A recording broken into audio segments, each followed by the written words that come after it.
Good girl. Run like the wind.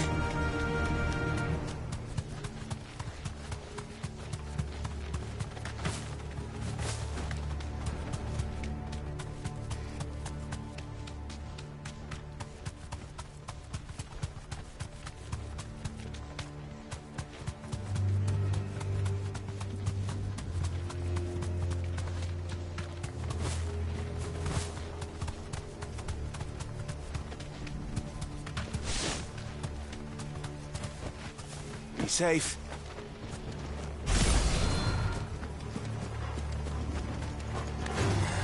Get surrounded.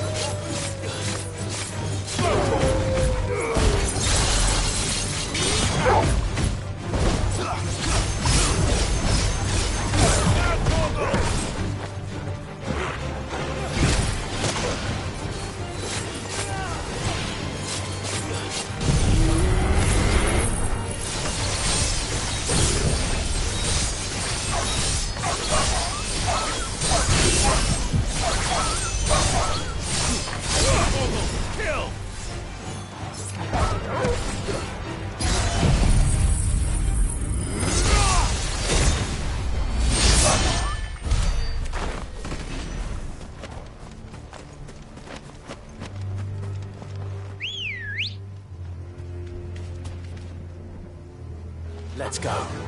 Yeah!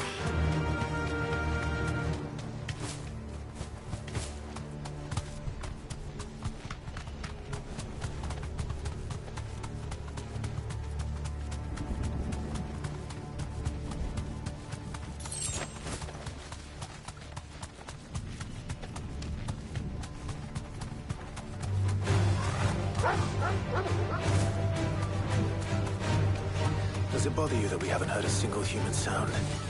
Everything about this place bothers me.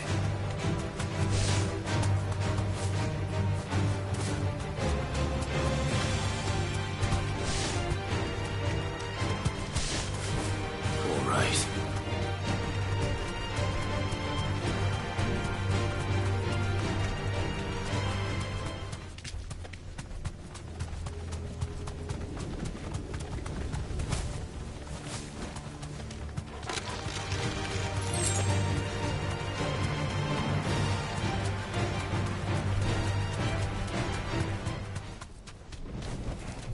No need to ride from here.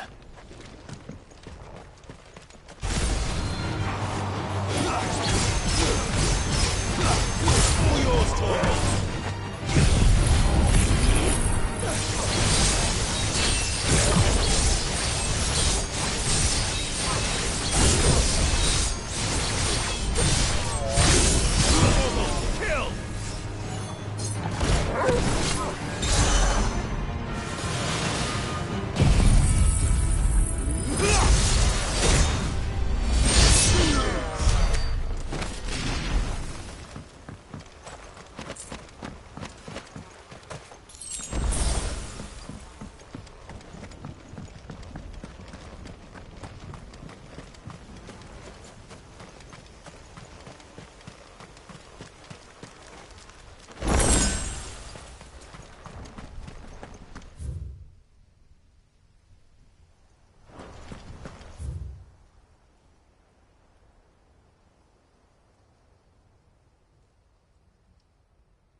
Ambrosia.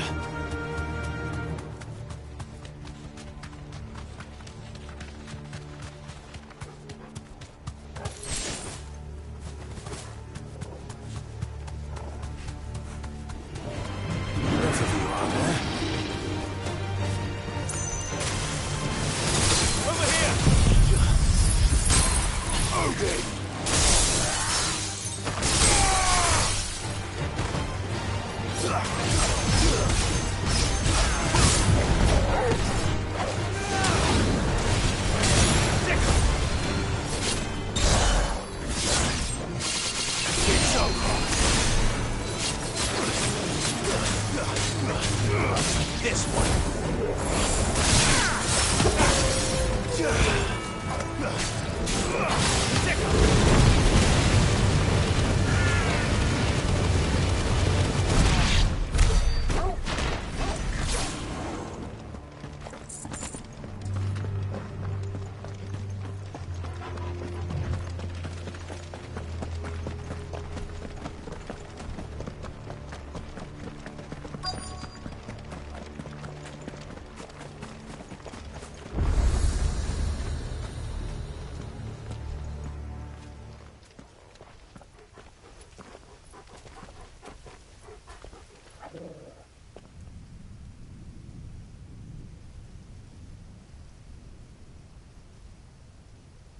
The calm before the storm. There's only one way into that city. Across the bridge. Through the main gate.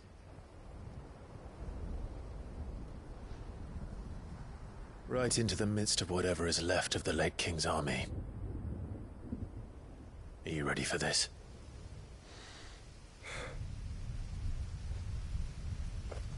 As ready as I'll ever be.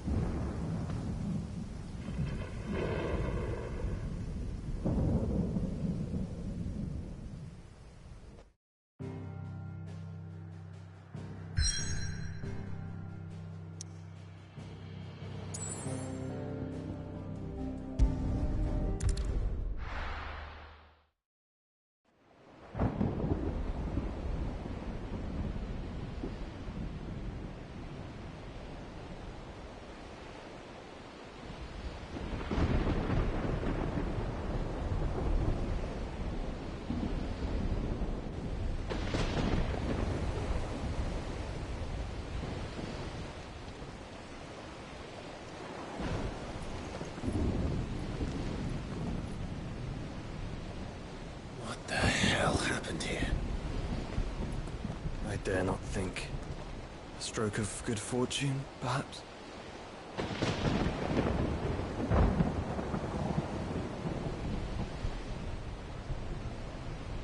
I hope you're right. So do I.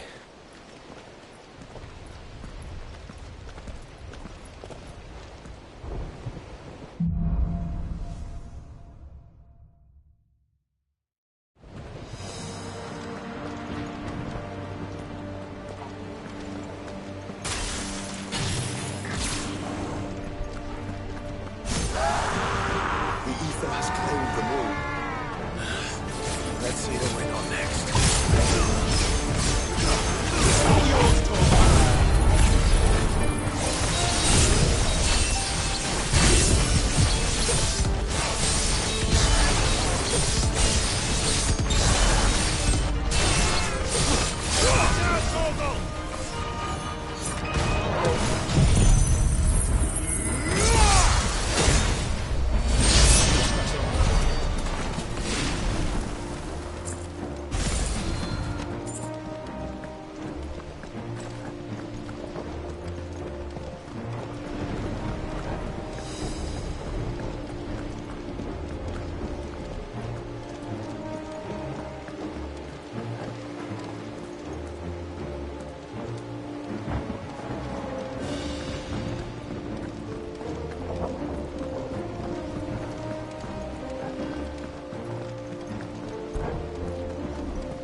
That's a behemoth.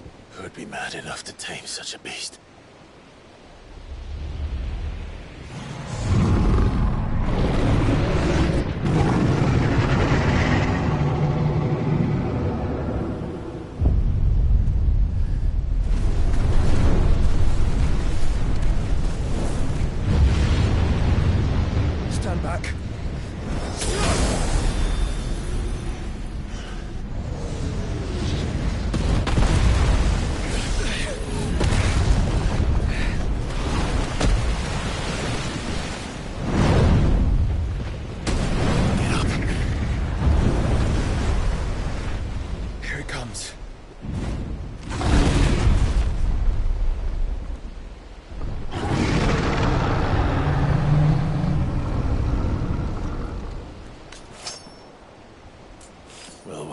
waiting for?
No!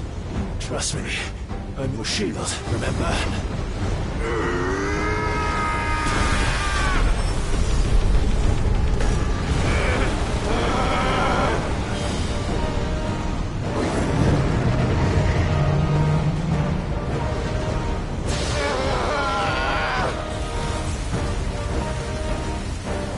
I think this might be a job for a freak!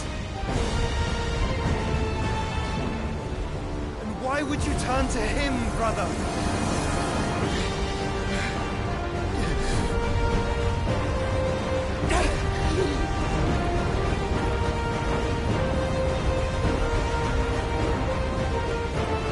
When we fight together.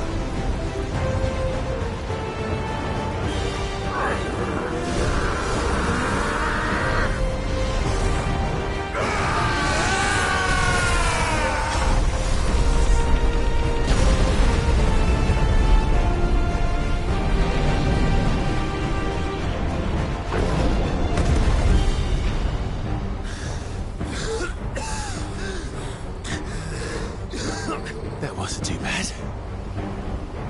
That was just the beginning.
Quickly, before we're cut off for good.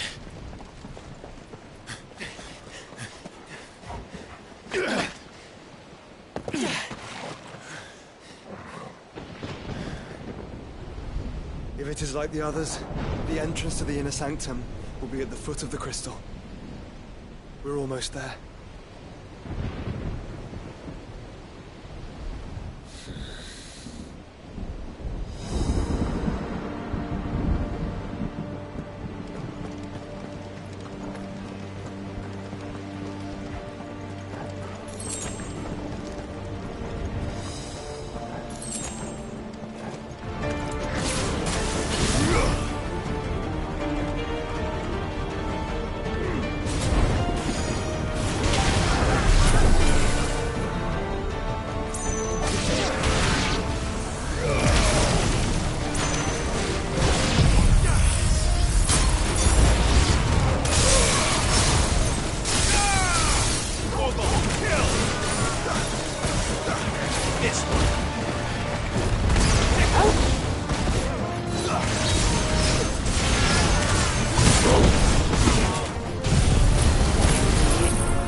Through that.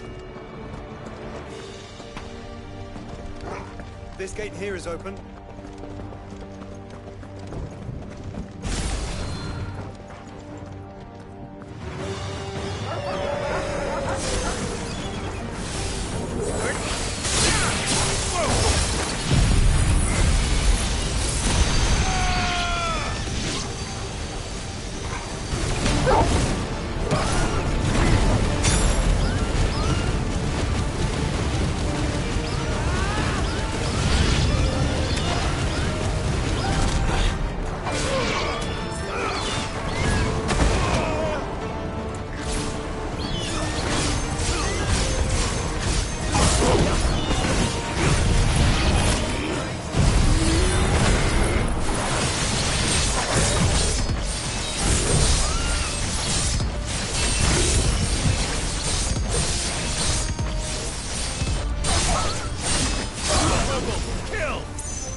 Yours.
Once we step onto that bridge, we'll be easy targets.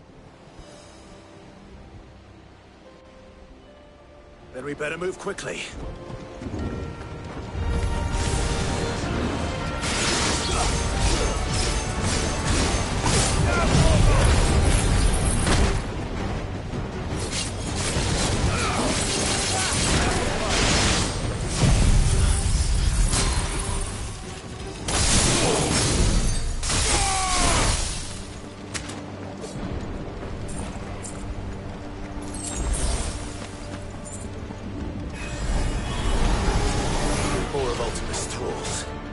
Come on then, what are you waiting for?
Then. I don't see any other way.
enough of you, are there?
Focus, Joshua.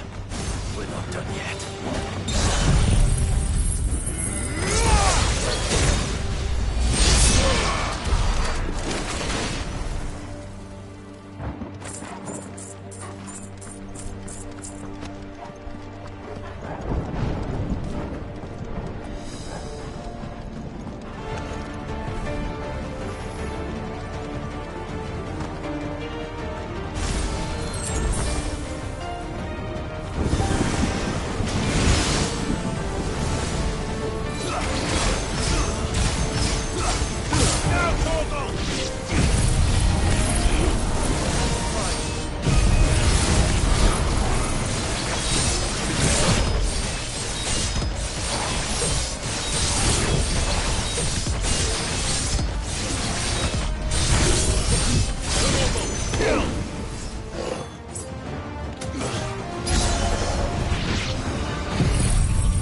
Are we full to you?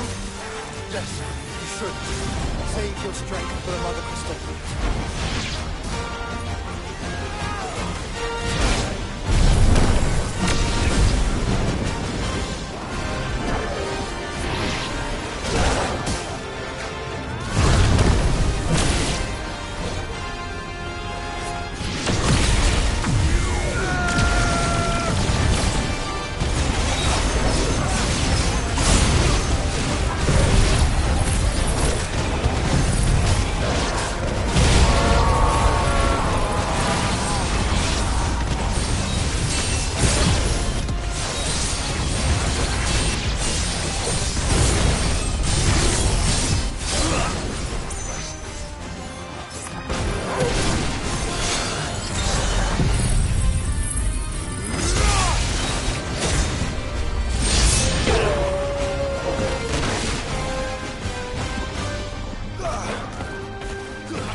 There's no end to them. The whole bloody army's here. Stand back, Joshua. I'm summoning Ifrit. Stop, Clive! You mustn't. We still have a long way to go. If you tap your strength here, you'll have none left to destroy the heart. Then you'd rather die?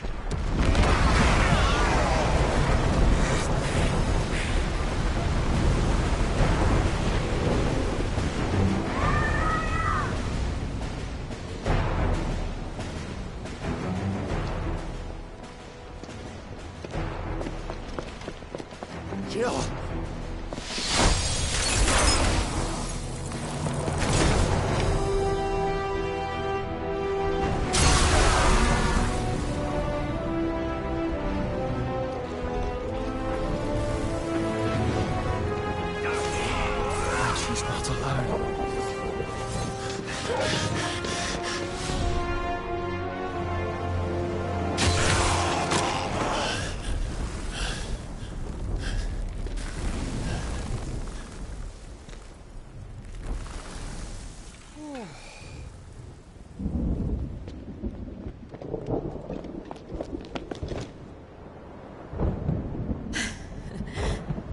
surprised to see us.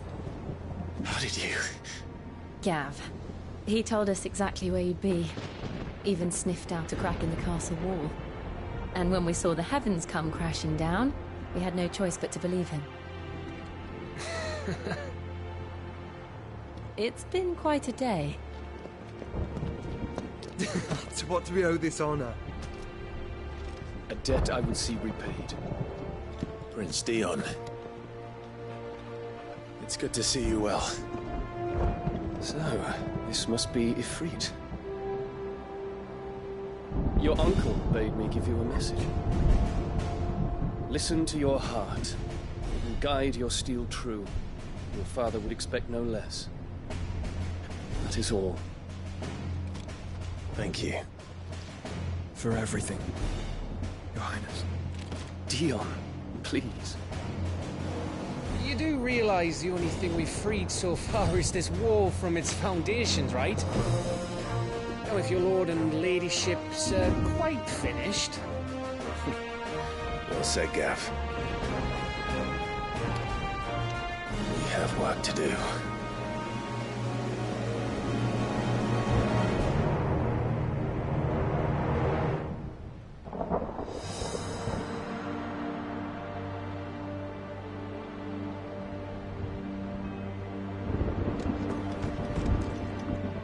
Don't suppose there's how I can say to make you change your mind. So I'll just tell you to stay safe.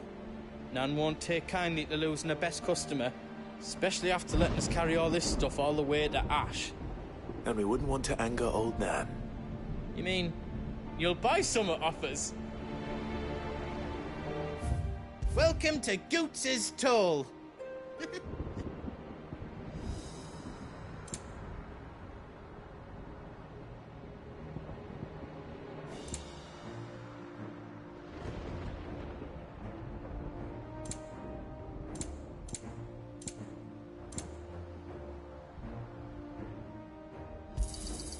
Righto, here you go. Is there how else you need?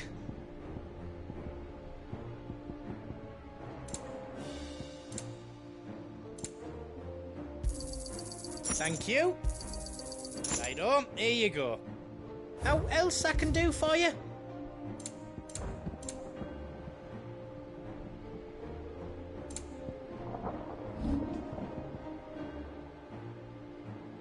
You don't want me to make yours out else? If Sid were here today, I reckon he'd be proud of you, Clive. He'd be proud of us all.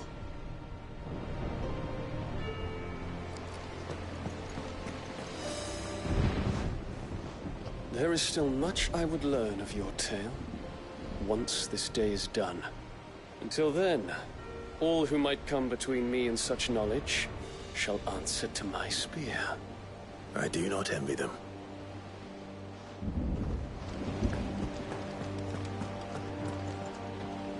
I couldn't have made it this far without you, Torgal.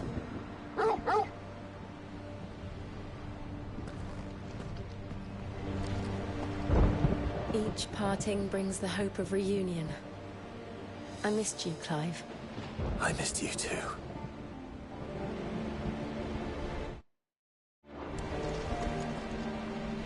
You see, Clive, we're not alone. If we are to win the day, we must all play our part. And ours. Ours lies beyond those doors. We've fought long and hard for this moment. Sid's dream, our dream, is within our grasp. We need only endure this final trial, and we shall. Together.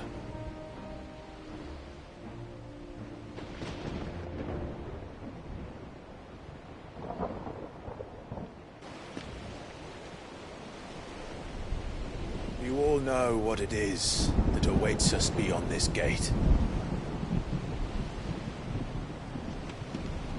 And we shall face it together. Aye.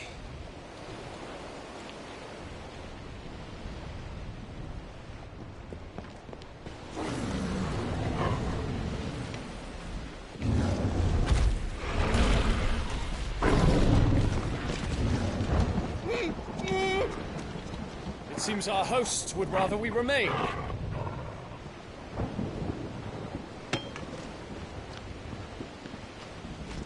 I will stay them. We will stay them. Go! Just don't keep us waiting. Thank you.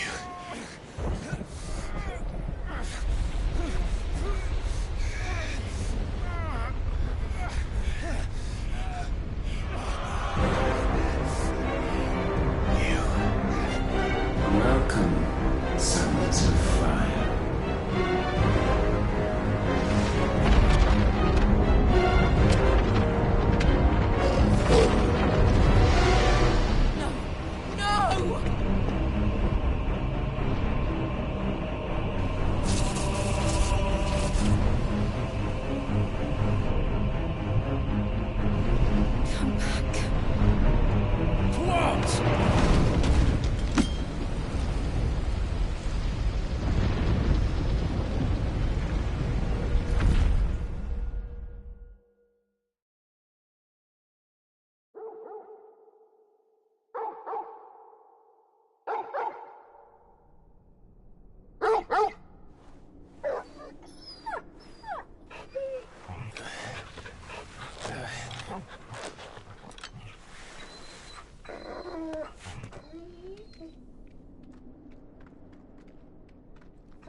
Joshua! Joshua! Wake up! Clive, is that you?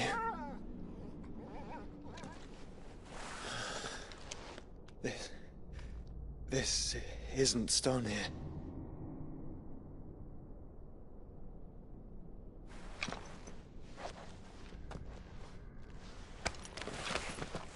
Welcome to our darkness. A rift between worlds wherein your kind might reflect. Show yourself! Grave and many are the sins of man. And we would have you know them. All of them. As fate has seen fit to deliver you home, consider this our welcoming gift.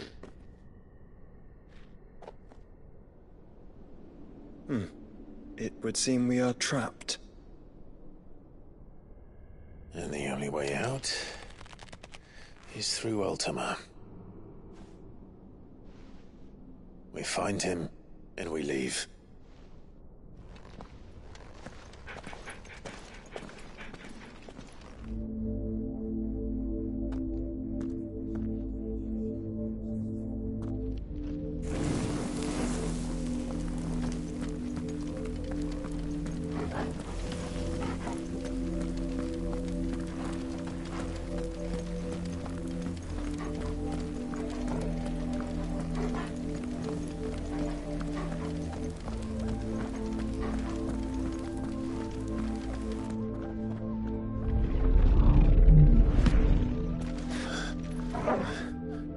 If you are to comprehend the full extent of your transgressions, we must go back to the beginning.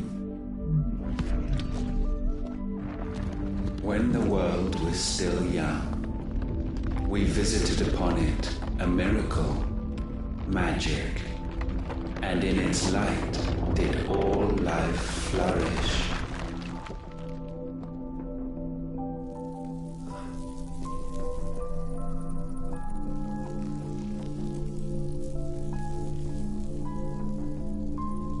Yet the price for this boon would prove heavy. A pall descended upon the land, painting the horizon black as night. Though we labored to forestall its spread, in this one endeavor we stood powerless. And so we fled, that we might endure, that we might discover a means of salvation.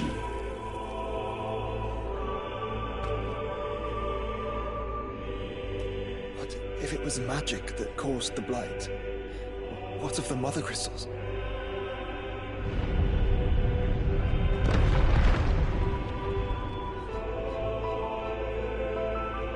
I expect he'll tell us soon enough.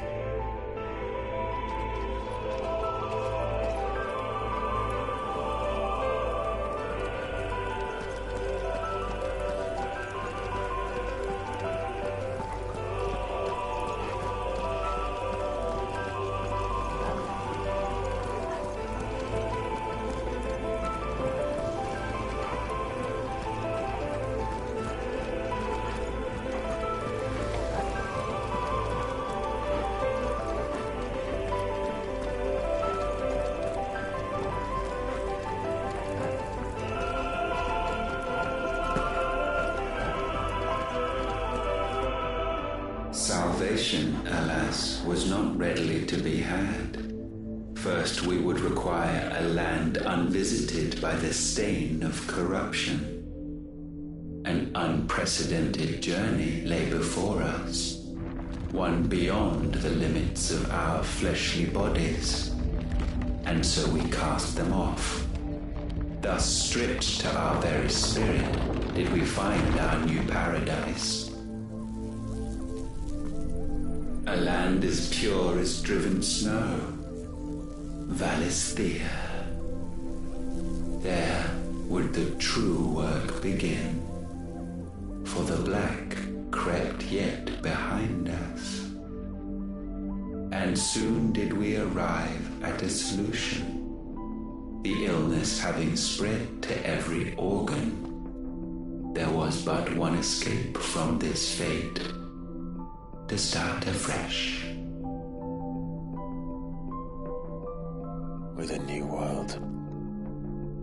The one for which Barnabas labored. A paradise free from the blight where his God awaits. And where, if we only forfeit our wills and abandon everything we hold dear, humanity can join him.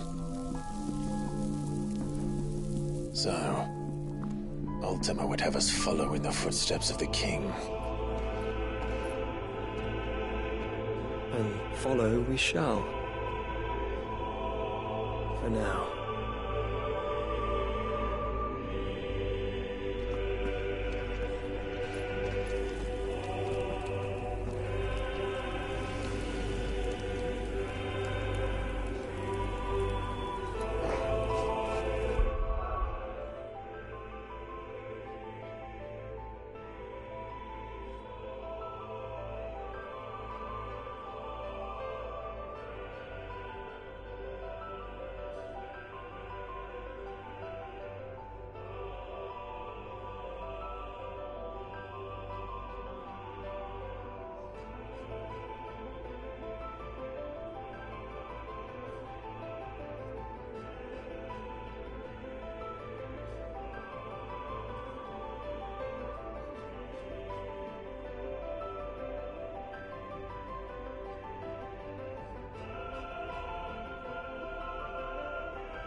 establish a new world would require not only power, but a constitution strong enough to wield it. Acquiring the first would be simple. Untouched by the blight, Valisthea was replete with ether, and we had only to place jewels in her crown to claim it. Acquiring the second, however, demanded creativity. And so I cast forth the seeds of humanity. You created us. Is that not what gods do? We sowed the seeds for you, Muthos, all that you might one day blossom. And our future thus secured, we thought to slumber, though that would prove a grave mistake. For it was as we slept that man committed his greatest sin. He awoke. Alone in a world bereft of his god's radiance, he stumbled blindly, desperate for guidance. Finding no light, he sought to kindle his own. And from that single errant impulse was his will born.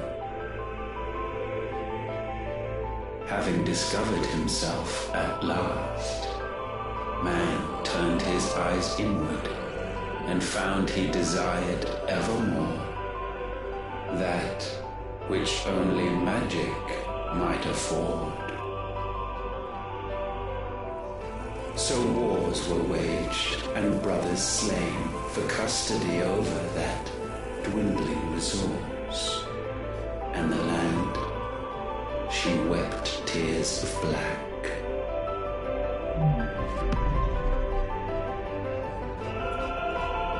He would condemn us for this. Surely he cannot be so blind to his own hypocrisy. Not blind, just unwilling to admit the truth. Though we're one and the same.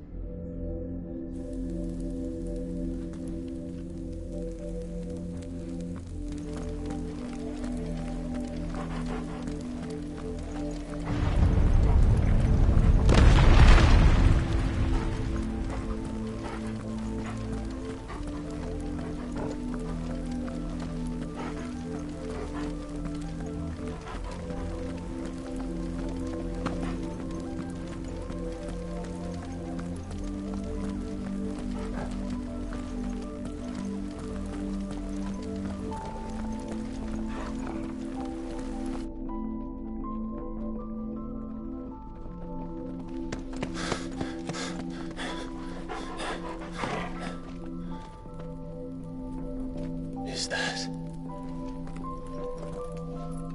Ifrit, or what's left of him? Long have our ashes lain cold for want of a spark. Cast your eyes upon them and see what you must become.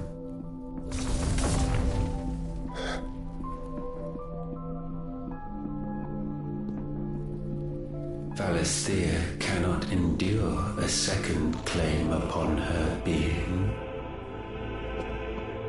The avarice of man drives her ever closer to destruction. But she may yet be saved by you.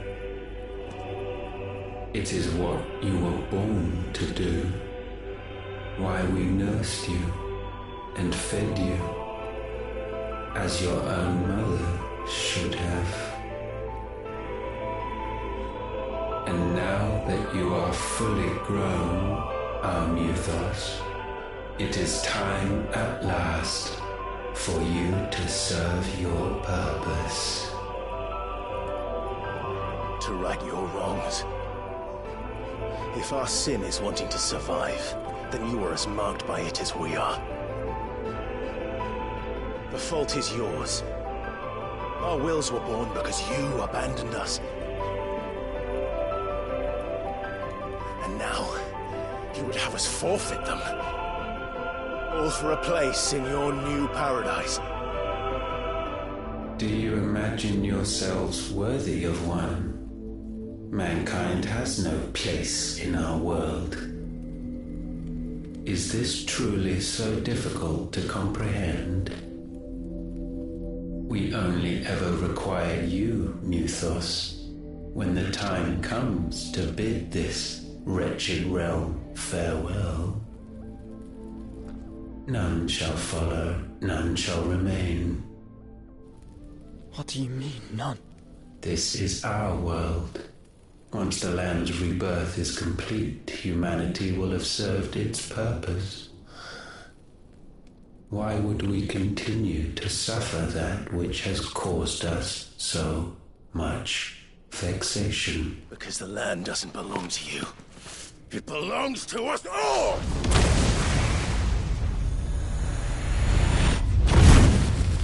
What?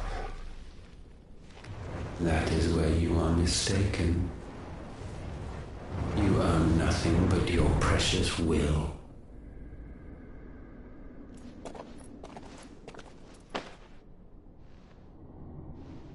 Brother.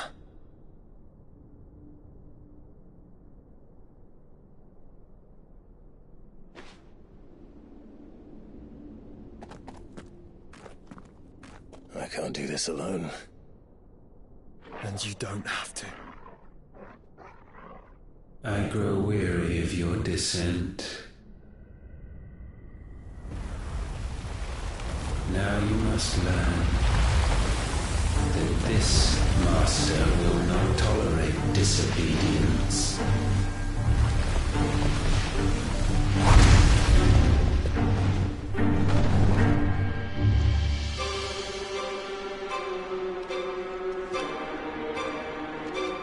My friends, my family.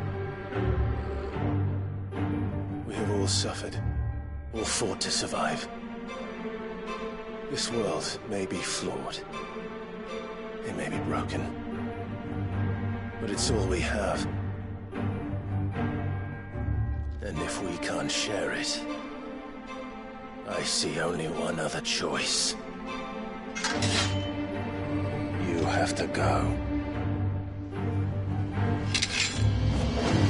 You may have created us, Ultima. But it's time we lived on our own terms.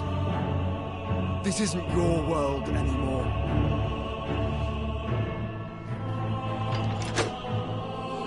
It's ours. Bow down, offenders, hearts disdain.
foul attaint may not be sublimed through gainstamping.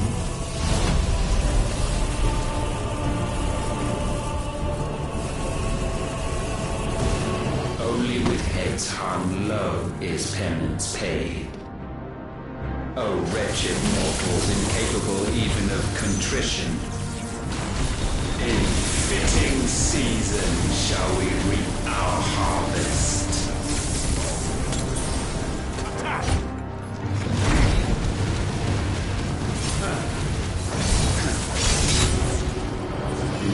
My strength is yours.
Gifted this chance, and still you would raise your hand against the Lord.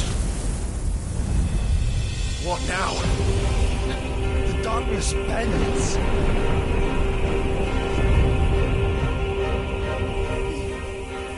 He means to end us. It wouldn't be the first time. But let's make it his last. Your fate is inexorable. Surrender the vessel unto the darkness. Surrender it unto us. Kneel before us.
countless generations have we awaited this moment.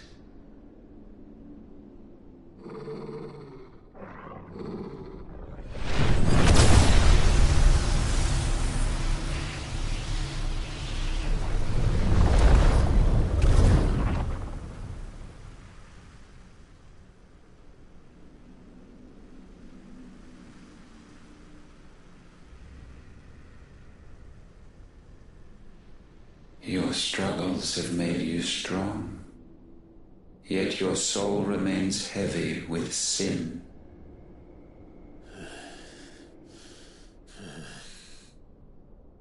Absolution is nigh. Repent, and all shall be forgiven.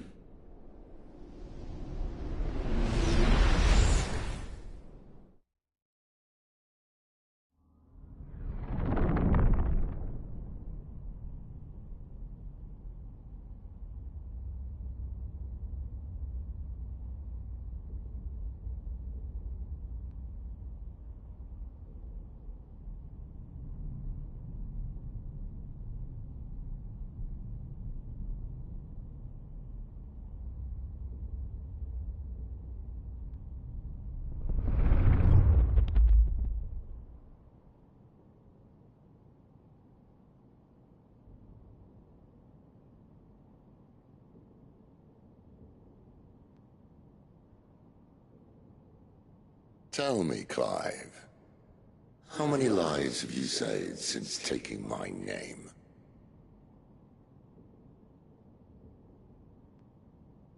Fewer than we have ruined. Wherever we go, we leave a sea of tears in our wake. These are the wages of your will, son. What good are our choices when all they ever bring, all they will ever bring, is death? There's no atoning, Clive. No matter how hard you try. So why not leave it all behind? Leave it all behind.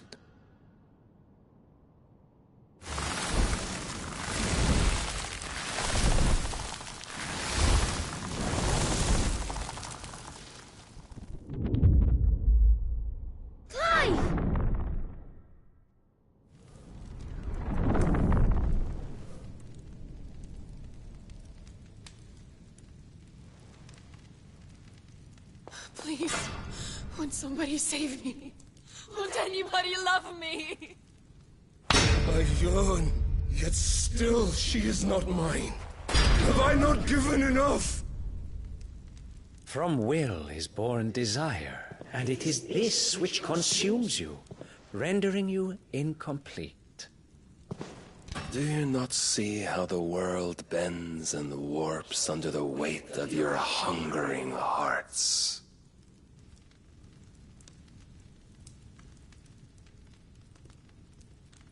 What if it could all just go away?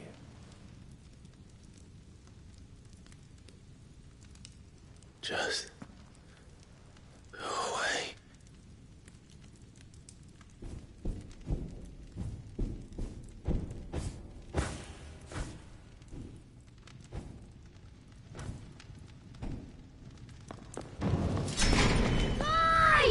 Clive!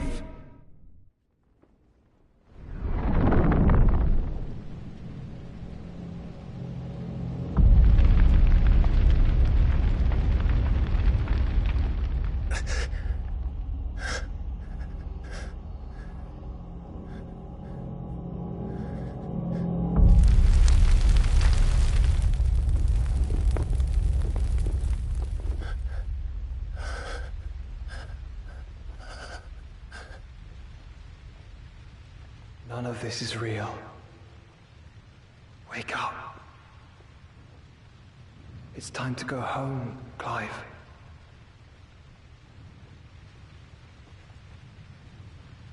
Clive. That's right. You're my brother. Brother.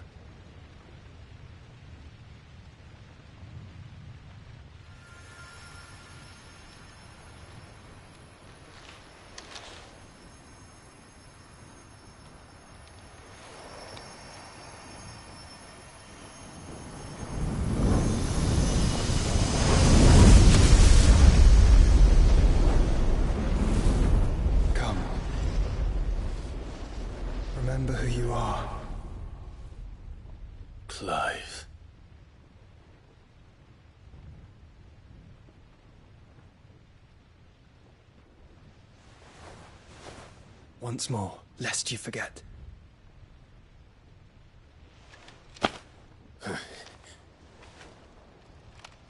My name is Clive. Clive Rossfield. Look, Ultima.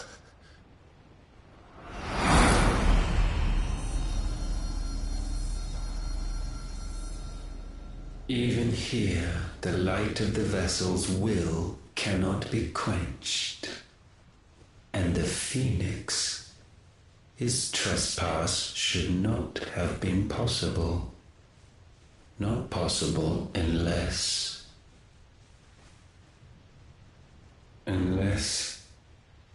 he has been with Mythos all along.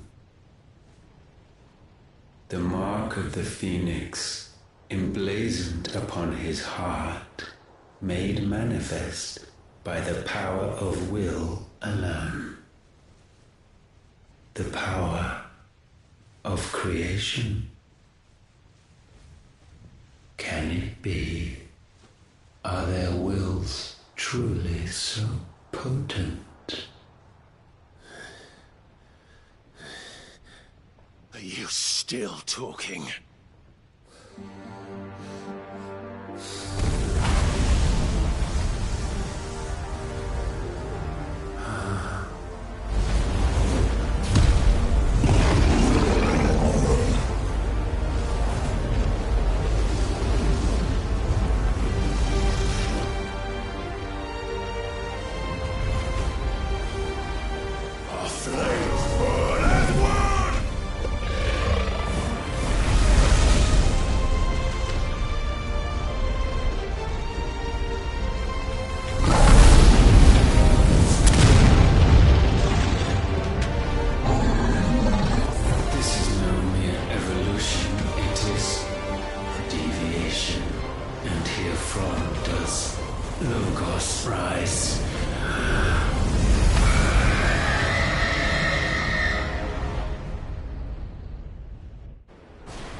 Damn it, Clive.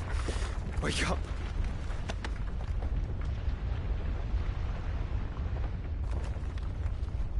That hurt. Sorry to wake you, but I think it may be time to leave. This place.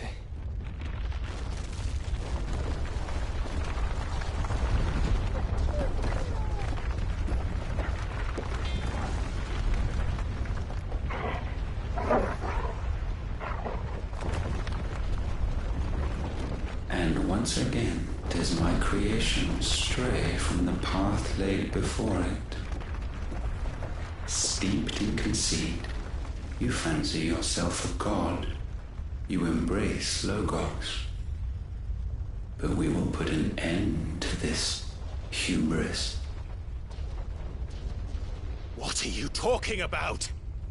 In the halls of origin does our true power quicken. And there shall you be made complete. Soon, Mythos, soon you will discover how little you know of suffering.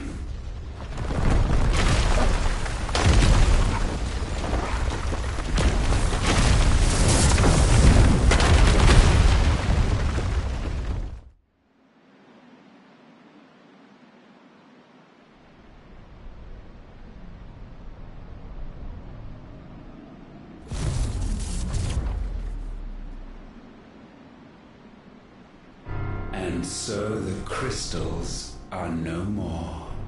Yet in their silence, a new song rings.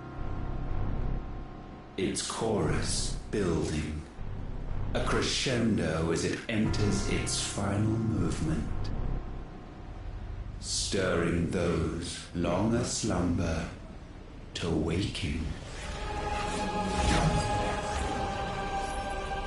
and back to their origin.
Bloody crystal's cracked. So where the hell are they?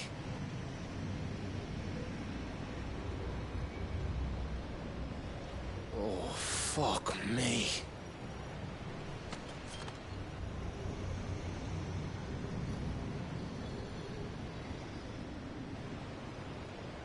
Is that ether?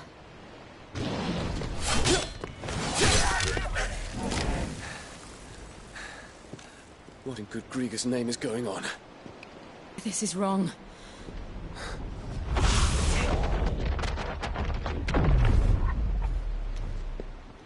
Are we back? Clive! Joshua! Jill!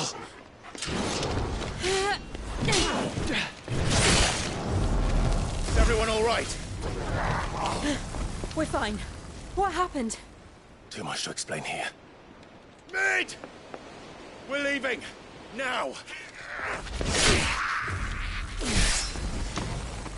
Everyone, fall back to the ship!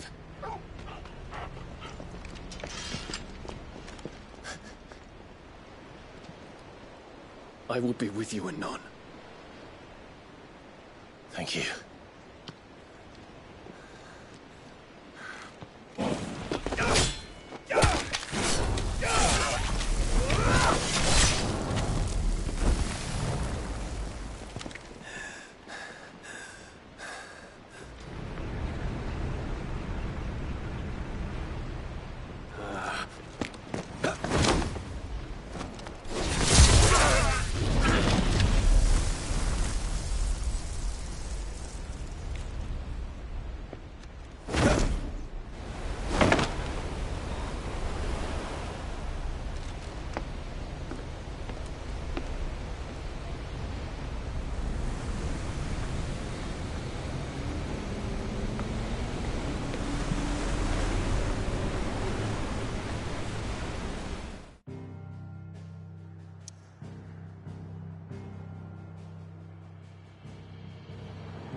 I need to tell everyone what happened at Drake's Spine. And I'm going to need Otto's help.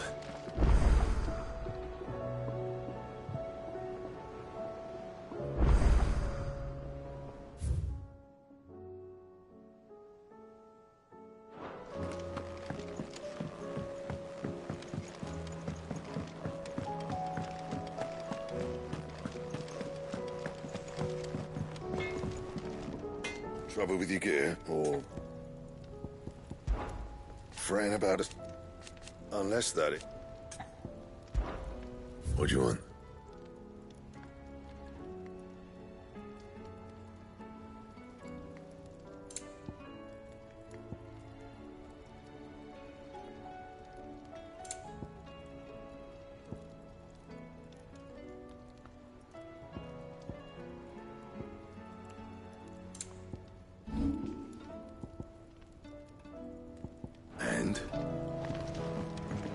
First the skies, then the crystal. What next? The advent of Eureka herself.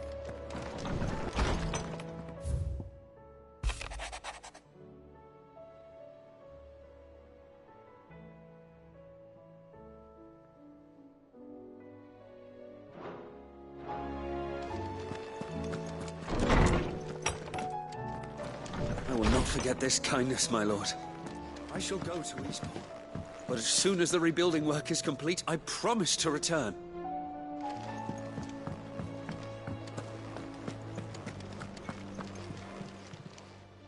Aye, it's a dangerous world out there.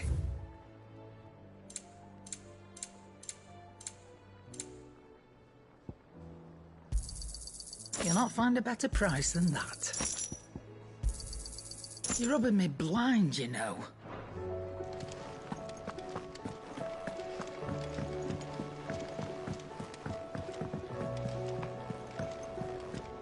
Origin, he called it.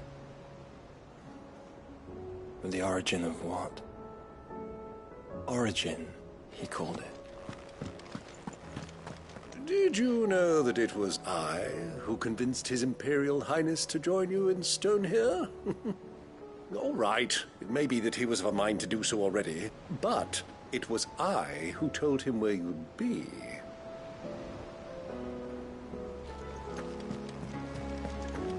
There's something about it. I feel like it's...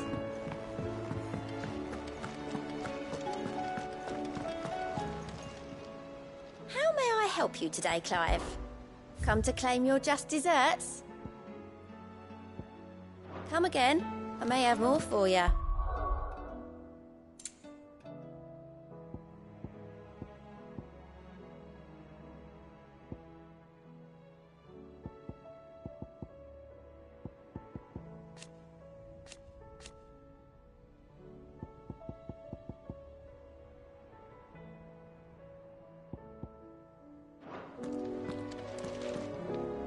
Still alive, I see.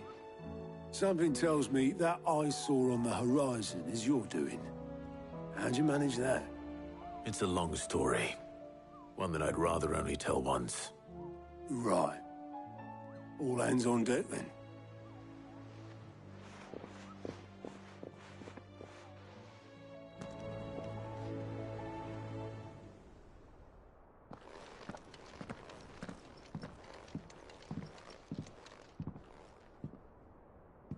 Is this everyone?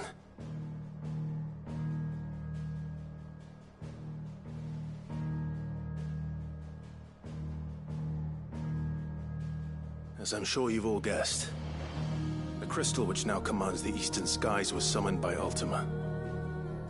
He called it Origin. Though the significance of that name is as yet unclear. What does it matter what it's called?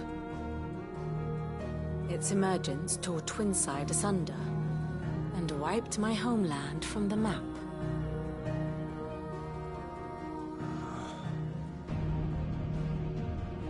Mention of the Dominion spires can be found in the oldest of Valisthian records. But to the best of my knowledge, none provide any hint as to their true nature. That they would prove the horns of some slumbering demon. Well... The Dominion's demise was at least quick. Elsewhere, the Republican army cannot hope to contain the chaos engulfing Randalar. Canberra is in flames, and the Empire. Our allies are crying out for answers. I've sent the Cursebreakers to give them what assurances we can, but right now that amounts to fuck all. They wouldn't be able to stop what the skies have started in any case. People here and across the realm grow sicker with every passing day. Could it be that this new Mother Crystal is like the others? That it draws upon the land's ether? It certainly looked that way from stone here. If that were true, it would explain the hastening spread of the Blight since the crystal's appearance. Would it not? And as the land's ether slowly rises to the surface, it pools. corrupting all who cannot channel its energies. Archaea above, ether floods below, and in the middle, here we languish, hopelessly entrapped.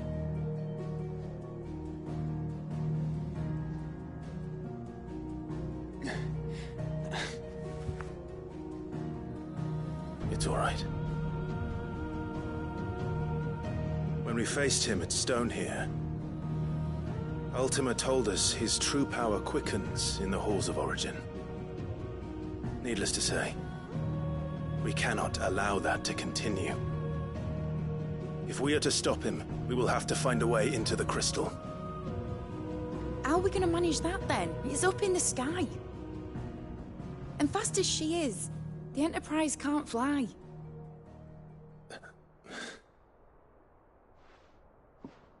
It's a lot to take in, and I reckon we'd all benefit from some time to clear our heads. The answer will come to us. Don't you worry. Ain't that right, Clive? Right. That's right. Well, go on then. Bugger off.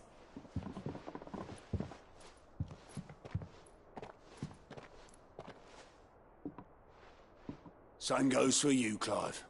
You won't solve anything like this. Trust me. Go and get some fresh air, eh? Thank you.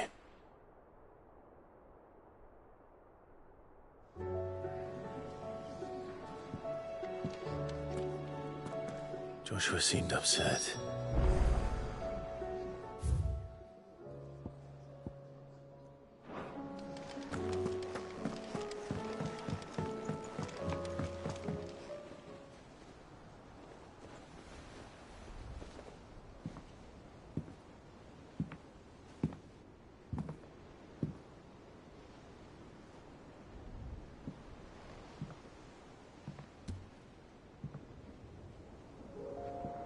Ultima may have created us, but he doesn't make us who we are.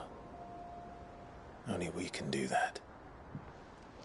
And if he would have us fight for our survival, so be it. It's what we've been doing all along. Much like Ultima himself, it would seem. His new world being naught but a means to survive. And so, we must contend to decide which of us shall inherit the land. Should Ultima prevail, it will mean death for us all. Of that, we can be certain. But even should he fail, what world awaits us? A withered, godless place, where our newfound freedom will most like prove a chain in itself. Well, that may be. But a chain can always be broken. As long as one has the will to break it. It won't be easy. It may take generations. Centuries of suffering. And that is, if everyone plays their part. But it will happen. And when it does, it will be on our terms. That is the world that awaits us. Indeed. And what better world could one wish for?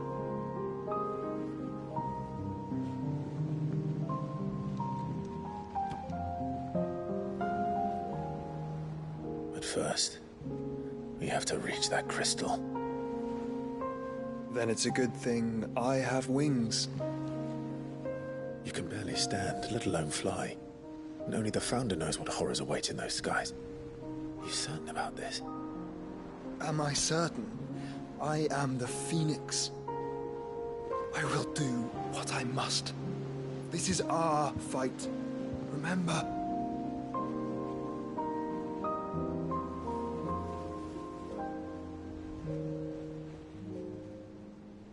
All right. I yield. But only what you must, yes? I'm still your sworn shield. That you are. And what of my wings? Lest you forget, you go to stand against a god. I would not have you succumb to fatigue before the fight begins. Ifrit, your brother mentioned that some few of the dominants who had lost their power to you were still able to prime. Is that true? It is. But their icons no longer submitted to their will. Then mine will have to be stronger. That you both might save your strength for the battle to come. You don't have to do this. If you do, there's a chance you might lose all you have left. And what have I but regret? My life ended in the Dominion. I fear death no more. Besides, I would have words with Ultima. He has much to answer for.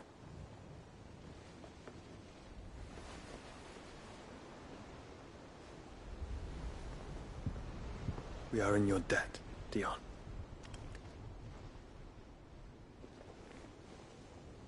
We can speak of debts when this is over.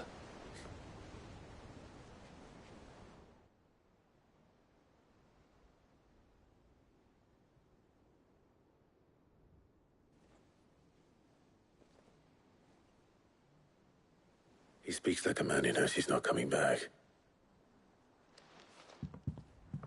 And has come to terms with that. That doesn't mean that we have to. Does it, Clive? Time to talk to Jill. I only hope she understands.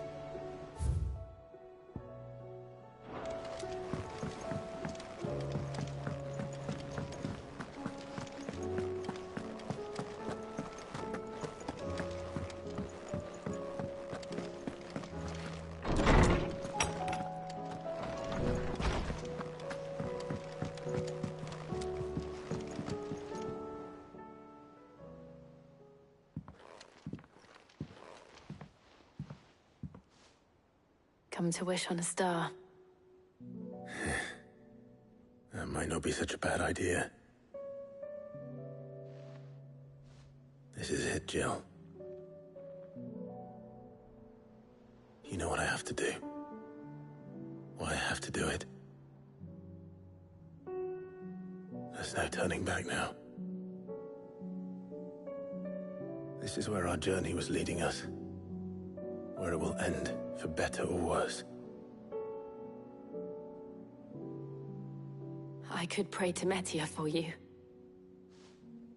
But you'll be all right, won't you, Clive? You always are. I did promise we'd watch the moon together. I'll be waiting.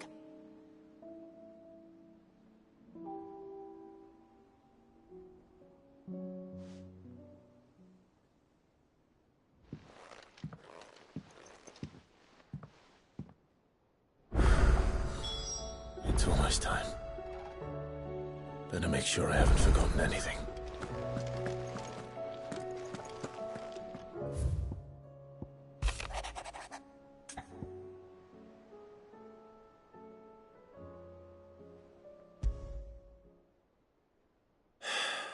What is it this time, Torgal?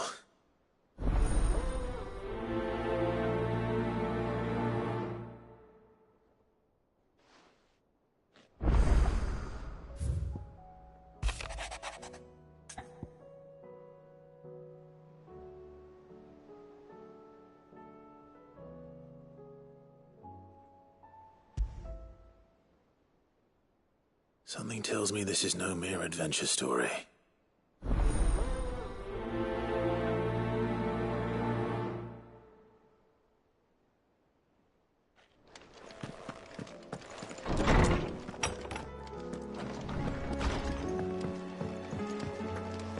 First the skies, then the crystal. What next? The advent. Say what you will. Maybe Karen has seen our shelter.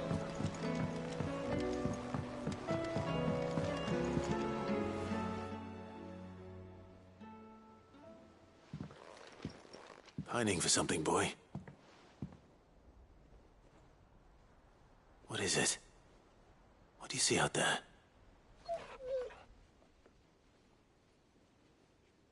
I never did ask where you got that anklet of yours. From Sid, that's why. On the day he brought him home. That long ago? And you're only thinking to ask this now? Sid saw that the pup had a habit of gnawing on his leg, since you ask. Clap that there iron on him to keep him from doing it. What was wrong, boy? I'll take like as not. Must have been hard on the poor whelp losing his loving masters at such a young age. Doubly hard in being a frost wolf, torn away from his icons and all. Sid would always tell him, you want my iron gone, you find what it is you're looking for. I reckon what he were looking for was you. I'm sorry, Torgal. Sorry for making you wait so long. Let's get that thing off you.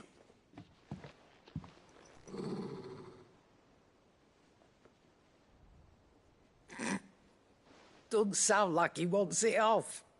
Indeed. You miss Sid as much as the rest of us, don't you?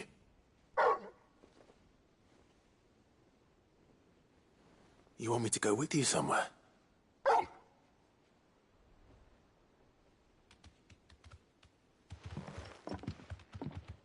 Quick, aren't you? Glad you've been paying attention.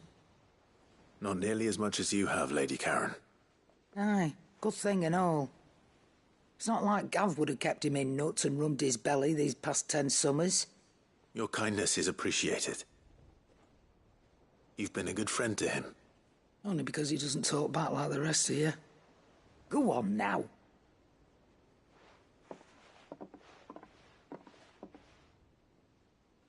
Where to then, Torgal?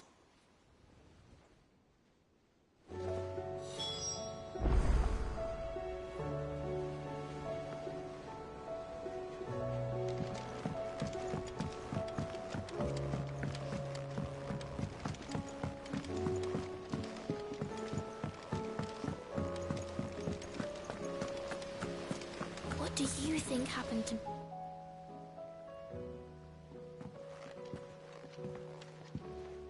Sid, you have to help us. With what? You didn't take apart another of Mid's contraptions, did you? No. Well, yes. But that's not what we want to talk to you about. It's Miss Mididol. She's been acting strange. Very strange. She's barely ever around. When she is, she acts like we aren't even there. Her head's in a crowd. In the clouds. That's what I said. In the clouds. Well, she does have a lot on her mind. When did you last see her? Not long ago. Right after she got back from saving you from Stoneir. Then it's probably just about the Enterprise. It did take quite a battering on the way there and back. You didn't break it, did you, Sid? You really should be more careful around Miss Mididol's inventions. Don't listen to her. Even if you did break the Enterprise, you could put it back together, couldn't you? But who's gonna put Miss Mididol back together? She seems really sad. Why don't I go and see if I can cheer her up? You do that? For us? She's in her dungeon. Don't scare him. It's not a real dungeon. Thanks for the warning.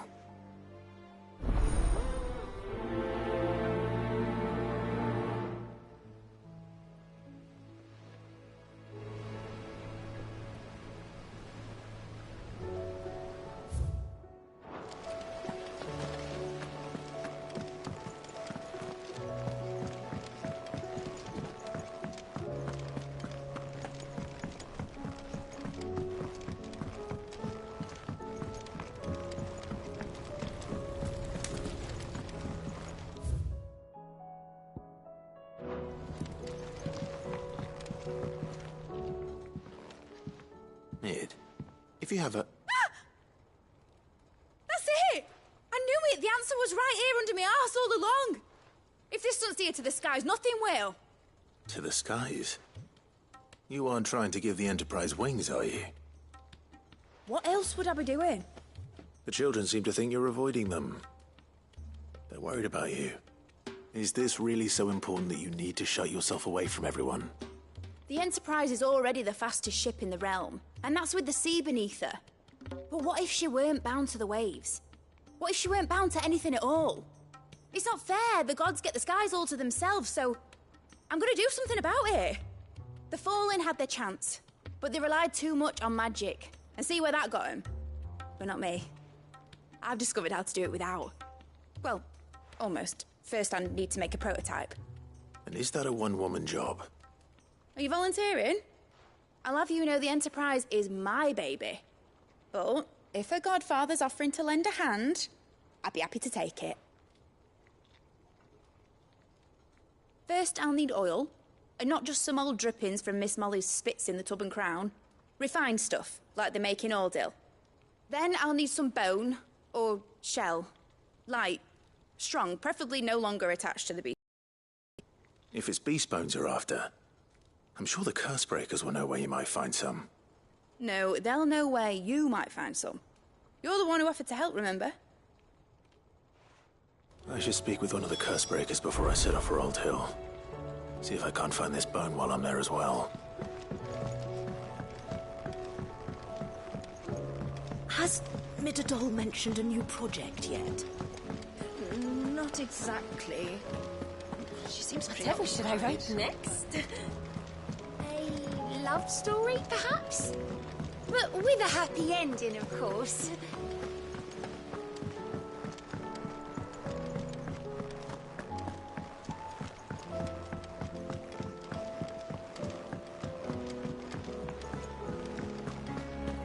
I will not let them be fooled. Sid, may I have a moment?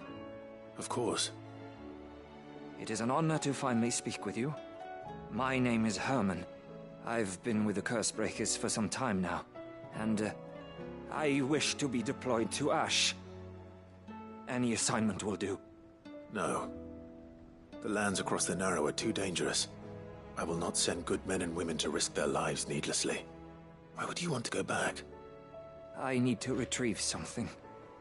Something important. I was raised in an orphanage. The Badbach Conservatory. Or rather, I was held captive there. It was not a place of nurture. It existed solely to turn bearer children into mindless weapons. We were tortured until we feared no pain. Tormented until our hearts turned to stone. And few ever survived long enough to become tools of the last king. I can't imagine. I lost so many. I can't even remember all their names. But they must be remembered. They cannot fade away, faceless and forgotten. The Institute was run with military precision. Every child measured, every name recorded, every death logged with meticulous care. Sid, allow me to travel to Ash and recover the registry so that my brothers and sisters might live on. You were a good friend, Herman. But the fact remains that Ash is simply too dangerous. Sid, please. Even should it cost me my life. Too dangerous for you, Herman. But not for me. I'll go to Bad Bach and find the registry. You will? I won't let you risk your life. I don't know how to thank you. You can start by telling me where I'll find this orphanage. Vida Grace. Hidden in a forest, overlooking the plains. All right. I'll see what I can find there. May the mothers guide you.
How are you doing?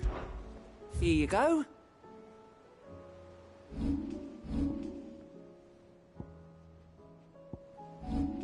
Think you can help?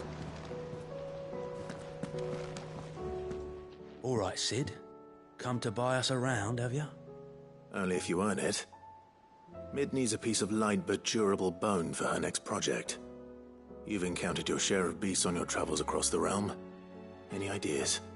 Most bones are the same. Whack 'em hard enough and they'll break. If it's durability you're looking for, shell will serve you better. You know what an adamantus is? I do. And I know to give them a wide berth. Will any old adamantus do? Well, with shells, the older the harder. There's a rumour of an ancient adamantus down in Karava, near Old Bidza. Or what's left of the village anyway. But don't expect to make quick work of the bastard. There's a reason it's lived as long as it has. I'll keep that in mind. Thank you.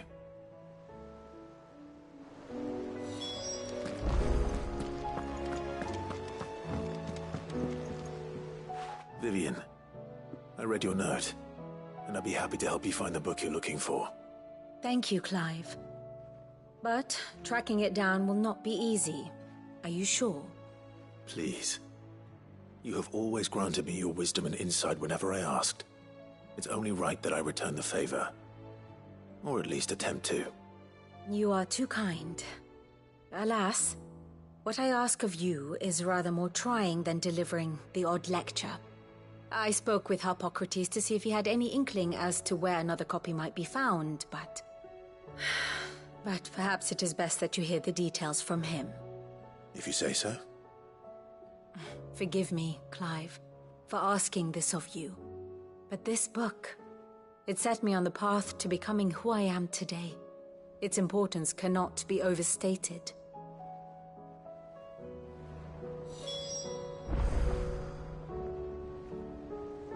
What will it be today? Harpocrates knows of the tome I seek. Whether what he has to say makes you happy to have agreed to help me is another matter. Well, Clive?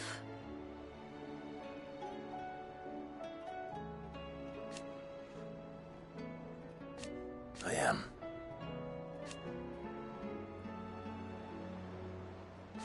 Naturally.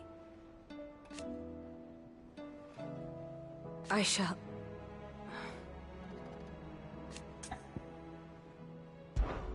How may I help you today?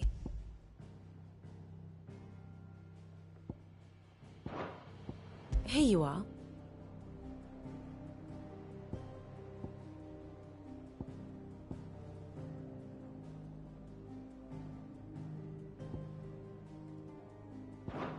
Very good.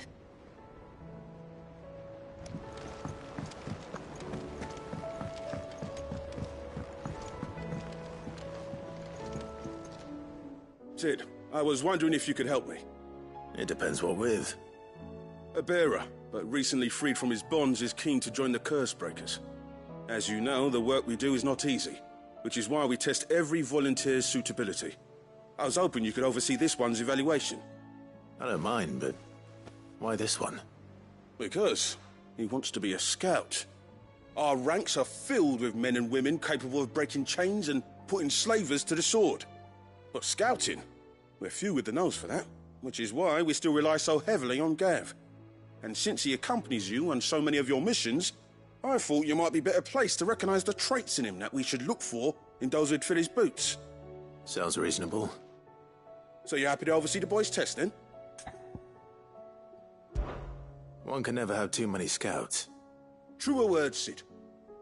I'll let the initiate know that you'll be attending his trial, and that he is to proceed directly to Northreach in readiness. No time like the present, eh? No time like the present. I'll await you there.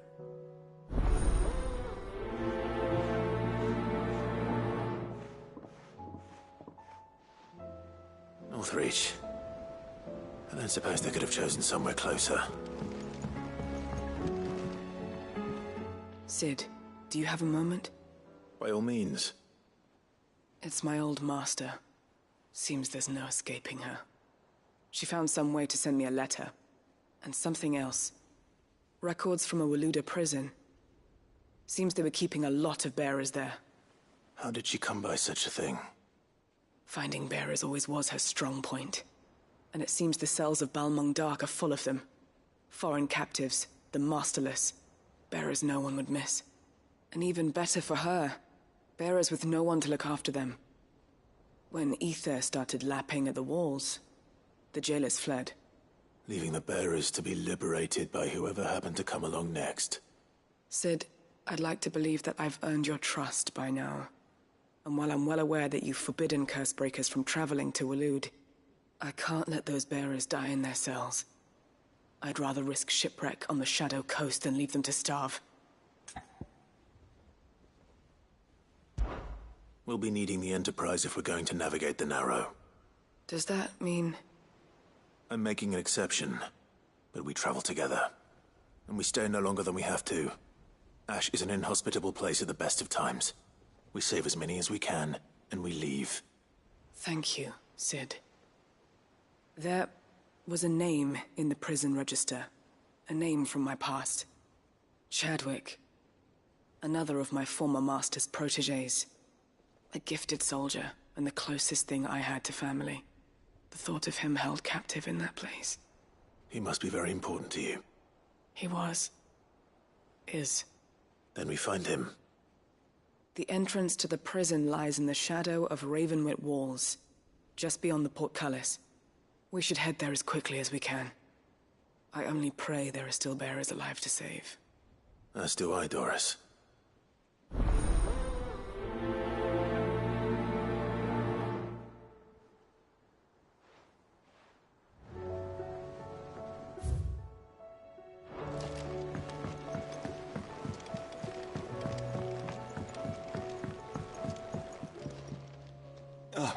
Clive. Joshua, what's wrong? And don't say nothing. It's... not nothing. I've received word from Cyril. The Undying have found Father's will. Or something akin to it. His will? How and where? In the crypt, beneath Rosalith Castle. After Kupka was kind enough to drive out the Imperials, the Undying took the opportunity to recover what relics of the Duchy yet remained. And in the process of doing so, they found a letter from Father. I'm surprised anything survived down there. Cyril asked that I join him in Tabor at my convenience. I have been meaning to go, but... would you join me? Of course. I want to know what's in that letter as much as you do. Very well. I am ready to leave when you are.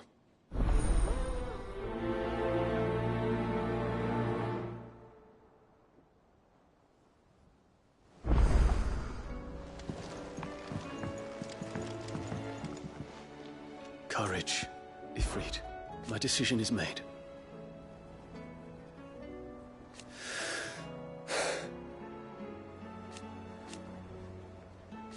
You said it yourself.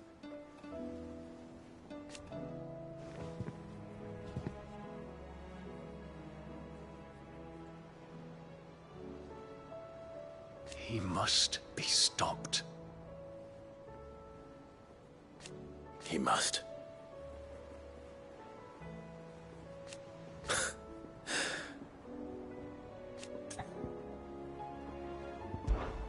Make ready.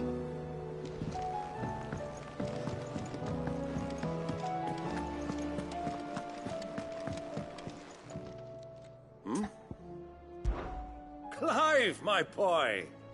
Rutherford informs me that we owe you our thanks. Hadn't intended for you to get involved, but such are the times we live in, huh? I would have done the same for anyone else. You're far too modest, Clive. You'd make a terrible nobleman. But tell me, is the realm truly in as dire a state as Rutherford suggests? From what little I saw, you were right to be worried. I suppose I should have expected the worst. But I was rather hoping the great and good of the realm might have things a little more under control. Alas, it seems that firm leadership is in short supply these days, and without it, the people are bound to lose their way. We must move quickly. But where do we start? True, the challenges that face us are many, but in my estimation, there are two key areas to be addressed before any other. The realm's armies and her larders. As you've seen firsthand, it's every man and woman for themselves out there. Certain cities have banded together to try and maintain some semblance of order, yes, but such cases are few and far between. And yet, the only remedy for the chaos that faces us is unity. A unity that transcends even the borders laid down by our ancestors. In short, if Storm does not stand together, she will fall apart. But how would one even begin to unite the realm? The armies, my boy. As I told you already, we begin by restoring order among the ranks of those sworn to maintain it. Sadly, I doubt I could convince even the lowliest gaggle of privates to dig a latrine together. But I do know someone the High Commanders have been known to listen to on occasion. Field Marshal Eugen Havel. I thought he was retired. He was, until an Akashic army tore through Randalar and killed most of the rank and file. There is no man alive more capable. Literally. And as luck would have it, I've already spoken with him on the matter. Of course you have. And he's agreed to help. On one condition. That he first speaks with you personally. Havel has always been a man of frustratingly rigid principle, and he has certain qualms about clasping arms with, well, with an outlaw. I extolled your many virtues as best I could, of course, but the old goat was adamant that he be allowed to appraise you in person. You don't mind, do you, my boy? Of course not. As long as chaos reigns, we will never build a better world. I'll do whatever it takes. And if the Field Marshal wishes to speak with me in person, then so be it. That's the spirit. I'll leave for Randalar at once. Would you send a Stolas? Of course. Rutherford is already in the Dalmekian capital. I'll have him tell Havel to expect you forthwith. Excellent. Thank you, Uncle. No, thank you, Clive.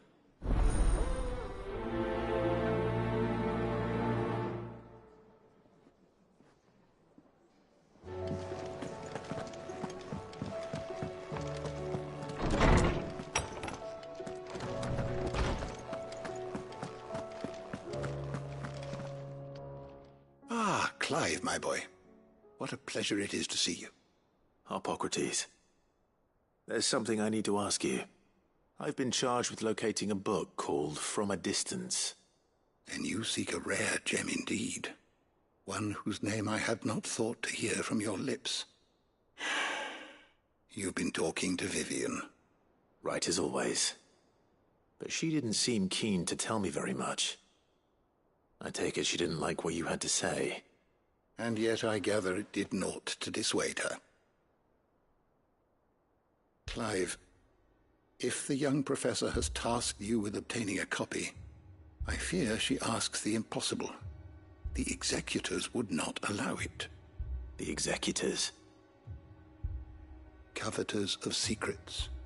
A clandestine organization committed to the collection and intenebration of forbidden texts and technologies. One such text being the tome Vivian seeks, chronicling as it does the true history of the enslavement of bearers. A tale which could overturn the established order were it ever to become widely known. Or, so rumor has it.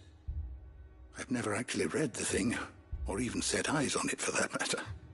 How is it that I haven't heard of this organization? Why, secrecy is the executor's watchword. They lurk in the shadows, emerging only to seize that which must be seized, be it books, inventions, or people, before disappearing again, leaving nary a trace.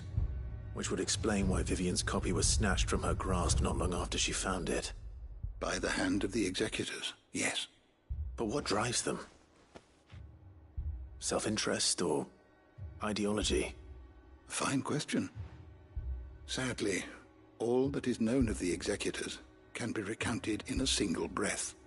You may just as soon ask me of their origins, numbers, or the identities of their leaders. Any answer I give would be pure speculation. Then my hunt was doomed from the first. What was Vivian expecting? That I'd pluck it from thin air? Not from thin air, no. From ash. Rumors of the executors are rife among the scholars of Storm, but rather less so across the strait. I have a friend. Well, I had a friend in the village of Garnick, a collector of rare tomes, upon which subject we would oft correspond. Alas, I have heard naught from him since the skies fell dark. And no doubt he too has turned. But though he did not mention it by name, it is possible that a surviving copy of From a Distance yet rests upon one of his many shelves, quietly awaiting discovery. If you were, by some chance, able to save even a single book from the poor man's library, I know his soul would rest easier. Very well. When I next find myself in Waloed, I'll be sure to pay Garnick a visit.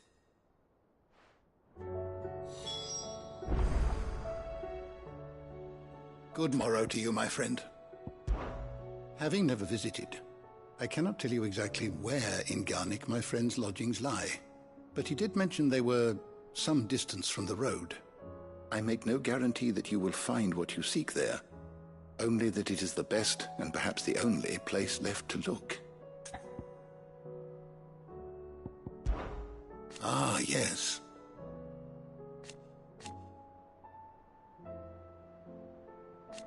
Indeed.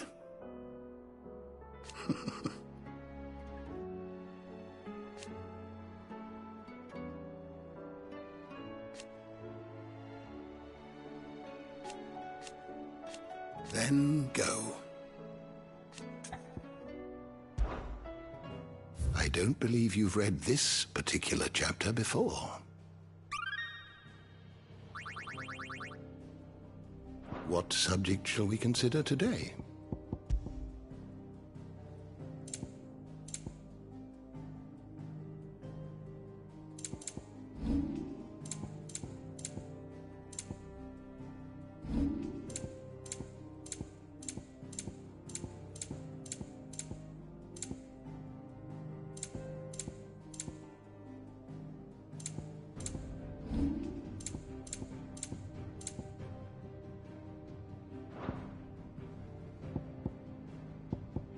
Did you learn everything you needed?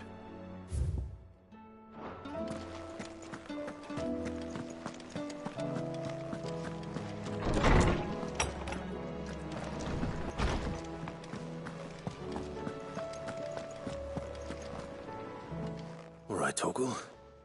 Where are you taking me? I'm going to need a little bit more than that, boy. Do you have a better hint for me? Unless you've already given me one. Back on the rear deck, you were looking west, toward Rosaria.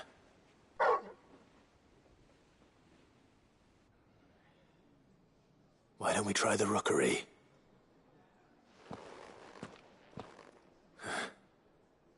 I haven't been to the island in almost 20 years.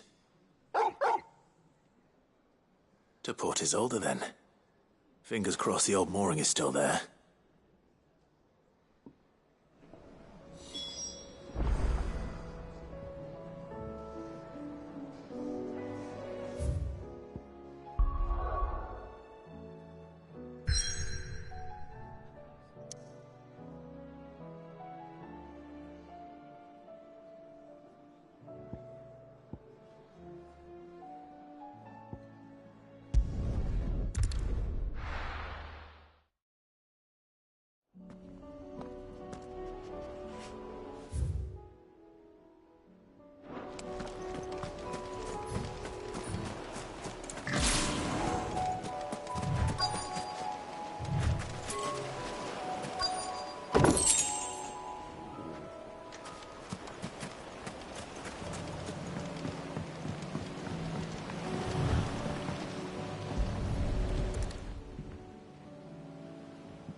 still here.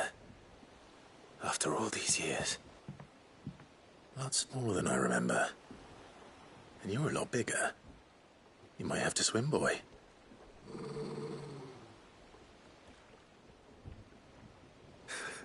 I wasn't being serious. You two go on without me. I doubt that boat will hold a third. If you're sure, we won't be long. Hop in, boy.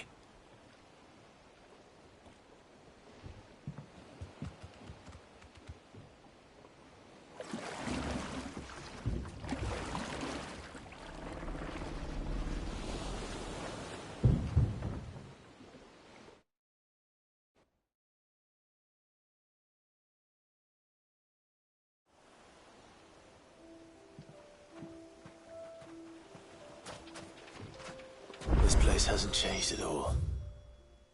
The rookery's right through those trees. Come on. Race you there? I bet I could still beat you.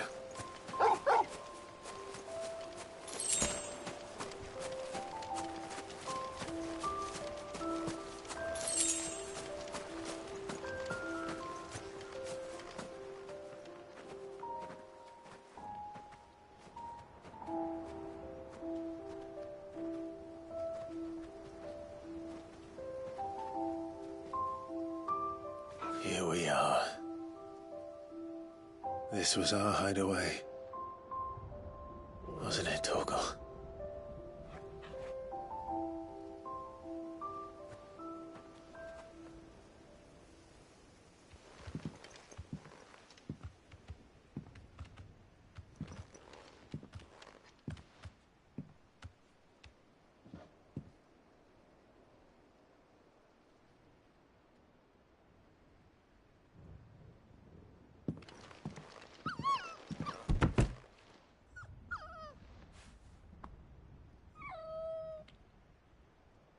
Coming here helped me to forget who I was.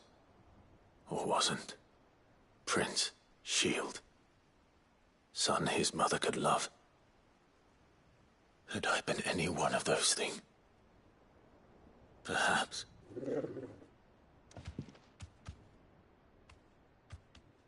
What is it, boy?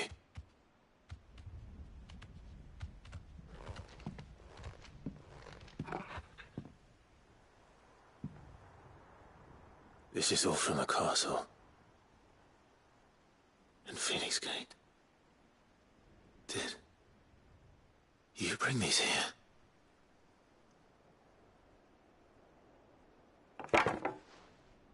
My sparring sword.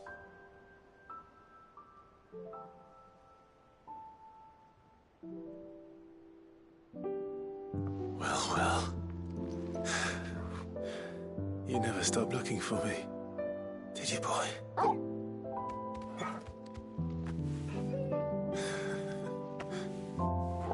Thank you, Torgal. For never giving up. For never forgetting.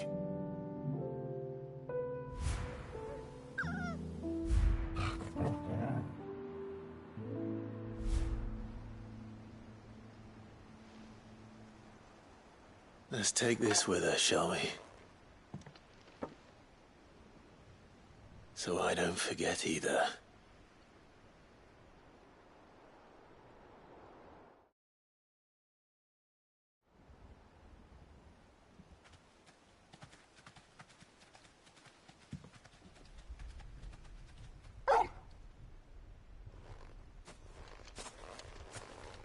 That's not the way back to the boat, Torgal.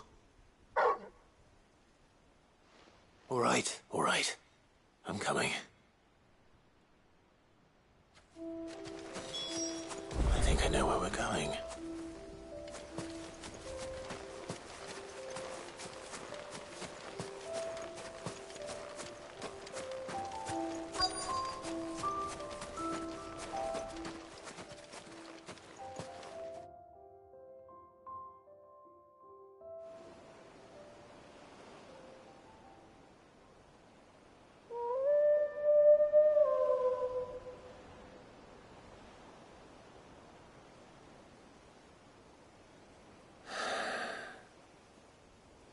People always talk about the importance of putting the past behind you.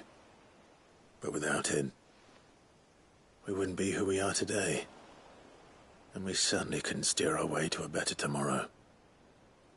Come on, Torgal. Let's go home.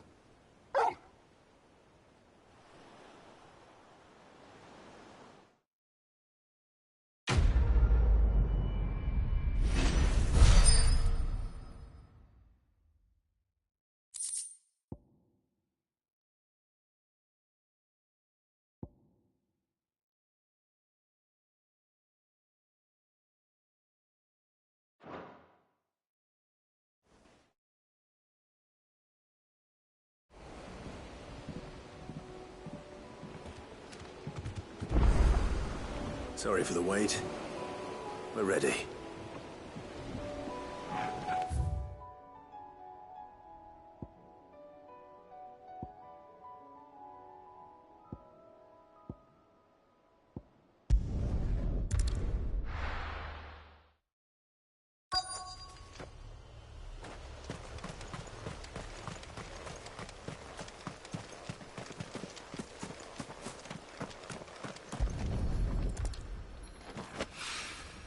Needs oil.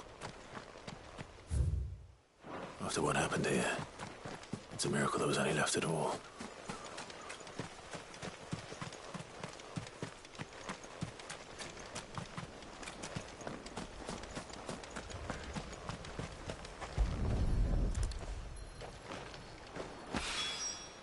This should be enough.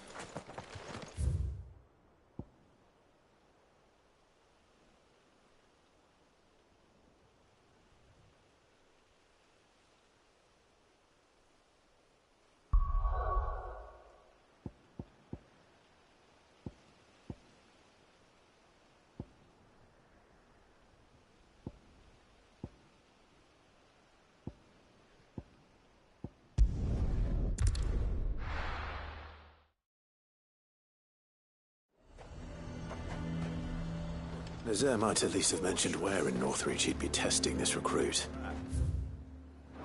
Who'd you think? He'd have our coin, our stock and our stores, and we're just supposed to hang the old...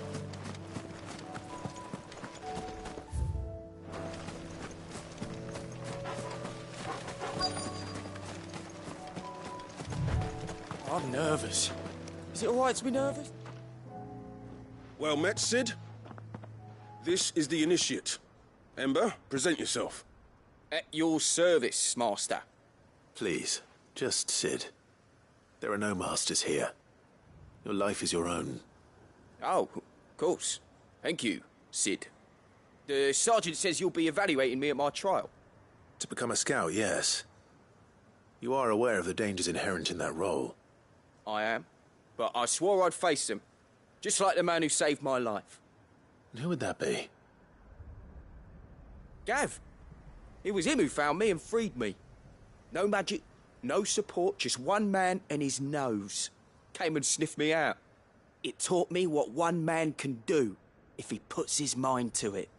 And I've been training ever since, so that one day I can be someone's saviour, just like Gav was mine. I'm sure he'd be flattered. You clearly have good intentions, Ember. And it sounds like you're under no illusions. Stick to this path and you'll make a fine cursebreaker. So, what? Have I passed? You haven't even started yet. Now listen.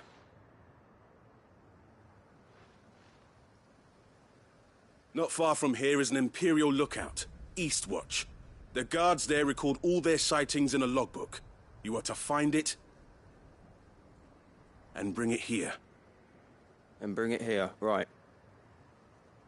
Anything else? No. Sneaking into a heavily guarded Imperial outpost and stealing the logbook would be quite sufficient.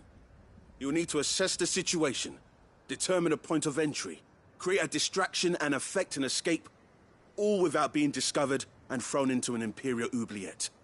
Ember, Gav isn't our best scout because he can do everything. It's essential that you know your limits. Know my limits, right. I won't let you down.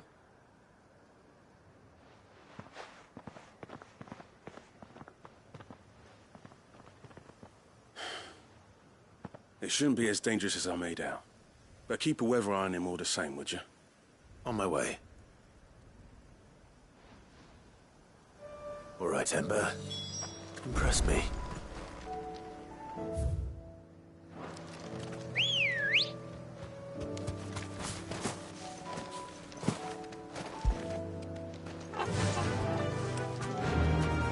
Run like the wind.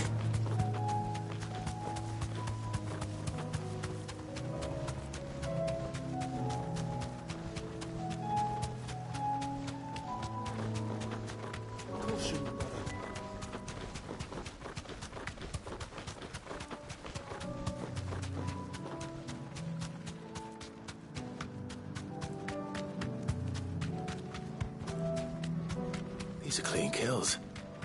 Perhaps young Ember really is ready. Or maybe not.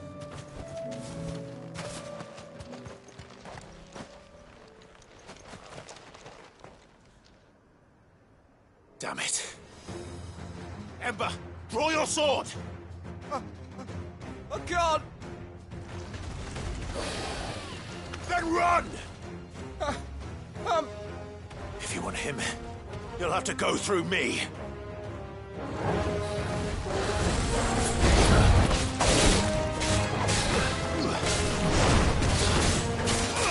Over here!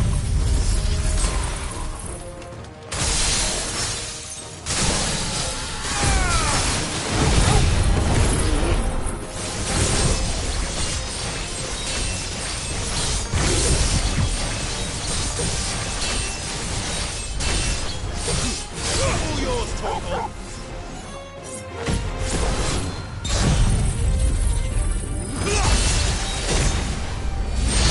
Get him!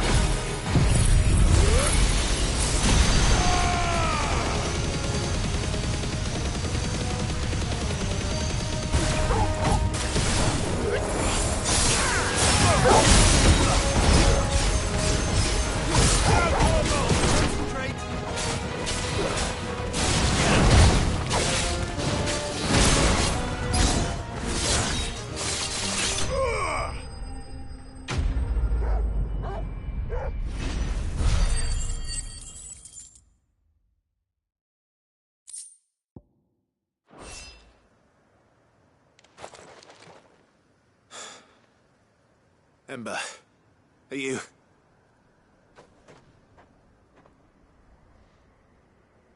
Gone. Of course. Scouts really are a rare breed. Back to Northreach it is then.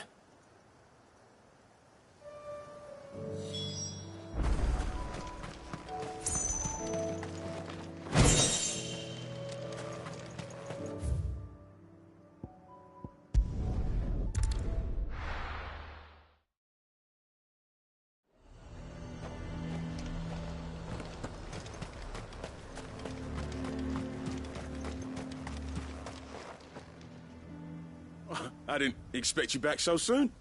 Where is Ember? How did he fare? I thought I'd find him with you. He must have fled. I followed him to Eastwatch, where I found him being set upon by a wild Avis. He was just standing there. Didn't even draw his sword. I had to step in and take care of things. But by the time I had, he was nowhere to be seen. I assumed he'd set off in your direction, but apparently not. Oh, I'm sorry, Sid.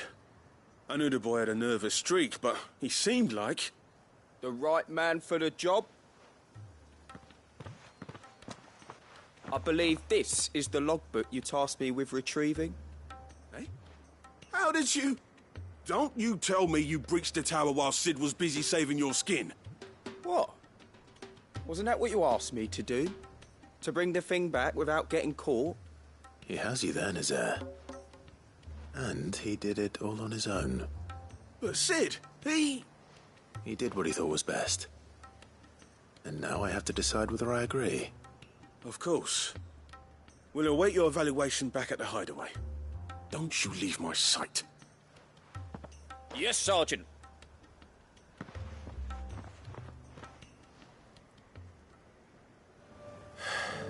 This This won't be an easy decision.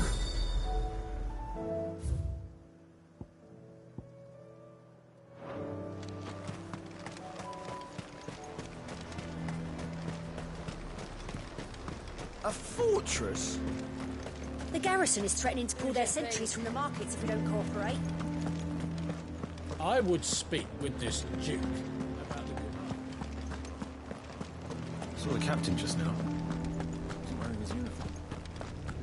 Your town needs you. I need you.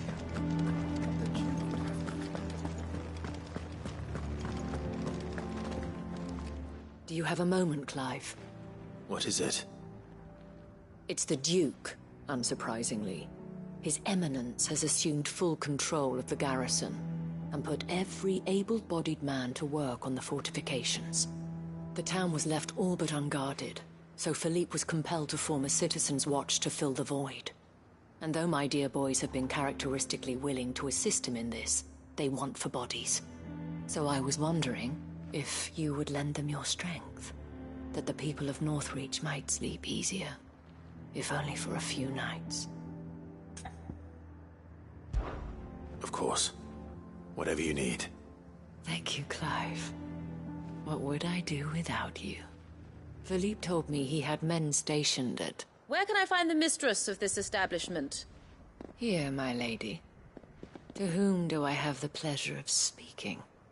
My name is Sabine, and it is my displeasure to be the daughter of the Duke of Oriflamme, who I understand is causing you and your town no small amount of trouble. I wish to speak to you about what might be done. Very well. Let us speak. I trust you'll forgive me, Clive. Absolutely. Our conversation can wait. Please, proceed. As you know, my father is a most overbearing and supercilious man, and I join you in objecting to his every action. Indeed, I owe you my thanks for continuing to argue against his reckless plans. Yet I fear he is not one to be swayed by reason. No. He must be made to face the consequences of his actions. And who would make him do this? I would. Myself and several other like-minded individuals. Were you to join us, we would surely have the strength to drive him from Northreach for good. Does that not seem a trifle... drastic? Drastic action is precisely what is called for. Unless you are content to see your people downtrodden and dispossessed. My father would have it that citizens exist only to serve the Empire. That they should be forced to make every sacrifice to ensure her revival. But he is wrong. It is not the people who must serve the Empire, but the Empire who must serve her people. He's always been like this. Scornful of the opinions of anyone he judged beneath him. But he cannot be allowed to ride roughshod over the common folk any longer. We must fight him. By all possible means. Fight him? No. My purpose is to quell the tension in Northreach, not to stoke it. Respectfully, my lady. Our only chance of saving this town depends upon every one of us uniting against our common enemy. Your father and his followers included. While I understand your frustrations, I cling to the hope that he may yet be won round. False hope, I assure you. But I see that your mind is made up. I shall bother you no longer. If you will extend me the same courtesy, I bid you good day. She certainly has spirit. Indeed. But unfortunately for us, that spirit is only likely to harden the Duke's resolve, which may be enough to seal the fate of this town. Not that she cares. This is all about her and her father. Families. I'm sorry, where were we? Ah, yes. I was about to tell you of Philippe's plans for the town watch, but perhaps it's better that you heard them from him. I believe he's in the market, if you'd be so kind as to seek him out. Right away. It's just a pity I cannot join you. I'd like to see the two of you in action together.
We'd have our coin, our stock and our stalls, and we're just supposed So to... you are content to abandon... Please, I beseech you. If you are a true son of Northreach, you must fight to defend your home. That's exactly what I am doing, milady. Or trying to, at least. The land is crawling with fiends, and someone has to keep watch. Even when our true enemy is hiding in the garrison? Fine. You're not the only able-bodied man in Northreach. Thank you so much for your help.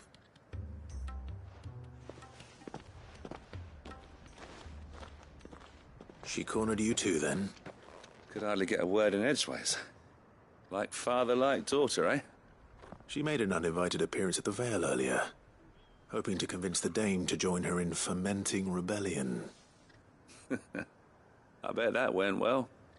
Her ladyship seems to have a way with people. Anyway, what brings you here? Our mutual friend thought you might welcome some help. Oh, she did she? Right as always. In fact, you're just the man. We've had some reports, you see. Sightings of, you know what. They're back. Seems that way. All over, too. We haven't been able to confirm anything yet, but if you're willing, you could go and see what's what. Right. Where should I look? You know Grieger's Weep?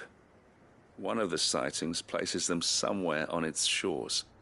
I'm on my way. Thank you. I'll look into one of the other sightings. Let's rendezvous back here later.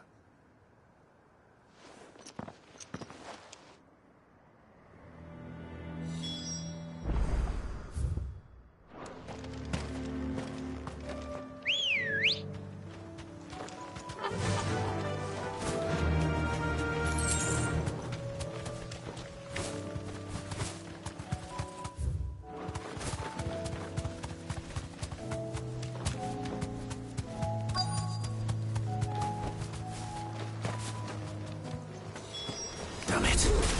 The reports were true. I need to stop them before they get to the town.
Call that a test, Ultima?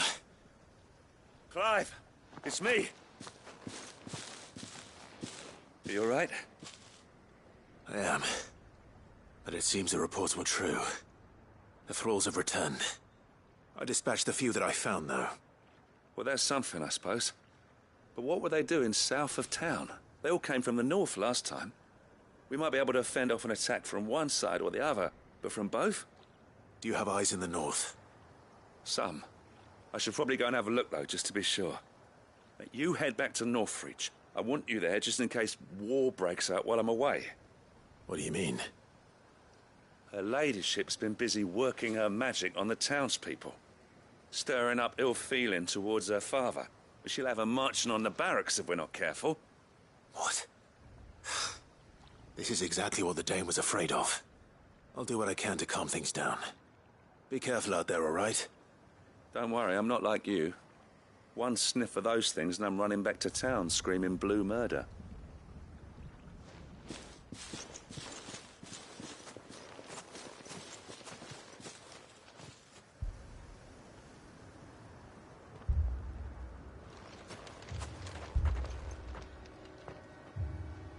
Do you not see, Father?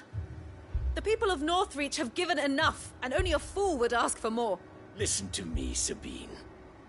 Where would our people be without their country, hmm? The Empire is their sword and their shield. It is she that ensures they can live without fear. And now she teeters on the brink. Without their sword, how will the people fight? Without their shield, how will they protect their kin? Can the unarmed stand against the advancing hordes? No. But there is yet hope. A new shield, a new sword. A new empire. We can rebuild Sandbreck, just as Great Grieger wills it. Perhaps we could, Father. But we don't want to. Not if it is built on the broken backs of the people.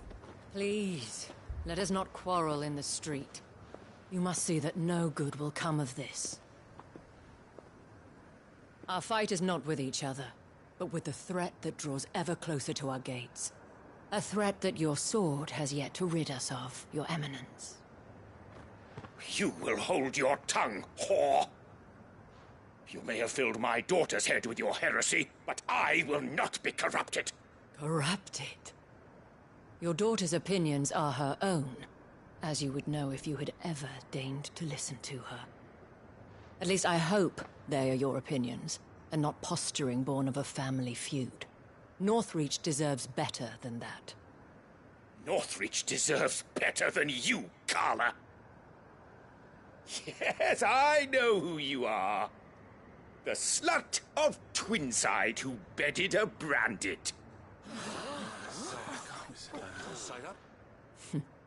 Jealous, are you?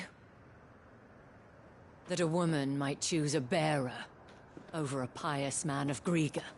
Clive! I met a swarm of thralls coming south from Oriflamme. Hundreds of them. Too many to count. No. Work on the fortifications has scarcely begun. We will retreat to Caer Norvent and there make our stand. Did you hear me? That was an order! While this is but a heartfelt plea, let us make our stand here and protect our homes. Protect those that we love. Together, for Northreach!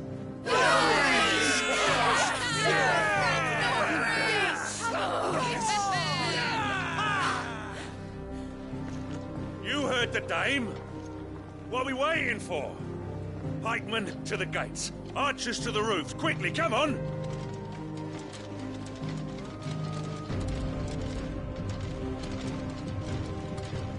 But she is but a common... whore, yes. And we'd follow her to the gates of hell.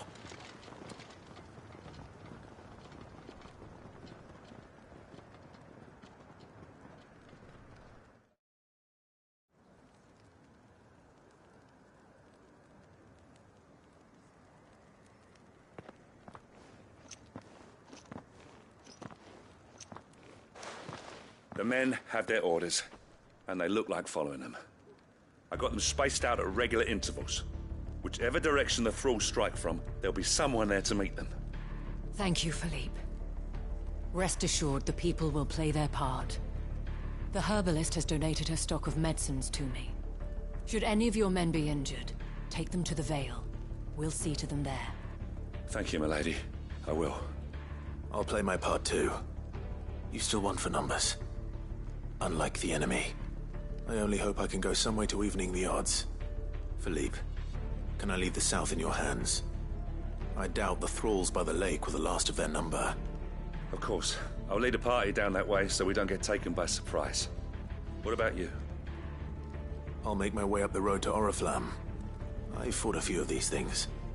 And while I can't promise to hold them all back, I should be able to thin the herd. All right. But take care. Thank you. Both of you. You can thank us when it's over. Till then, madame.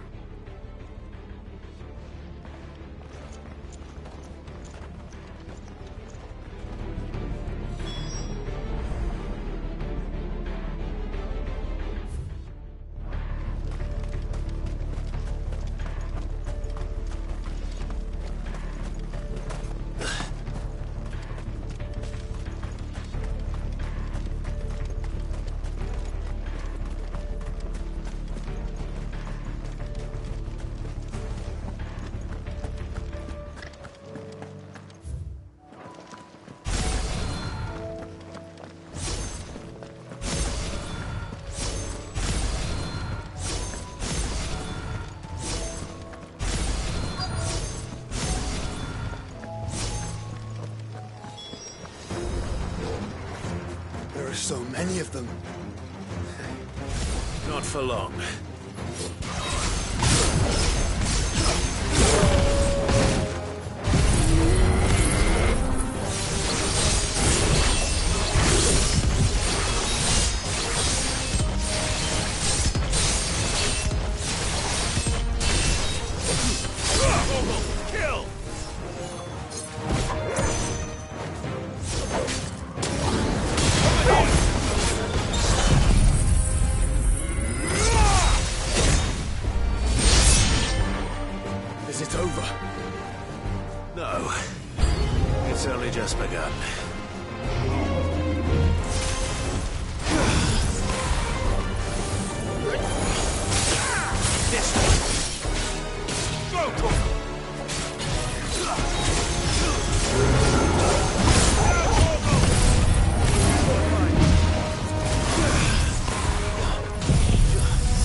That looks to be the last of them.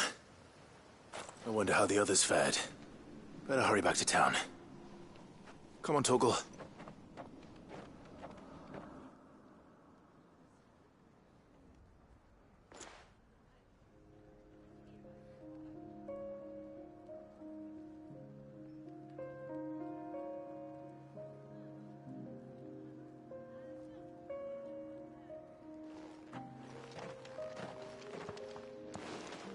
Clive, it's good to see you. And you. The road to Oriflamme is clear. How did you and your men fare? Well, we ended up fighting for our lives down by the lake. Took a few nicks, but nothing the girls of the Vale can't put right. Glad to hear it. Well, it seems we've survived. For the time being, at least. I thank you both for answering the call. You were right. And I was wrong.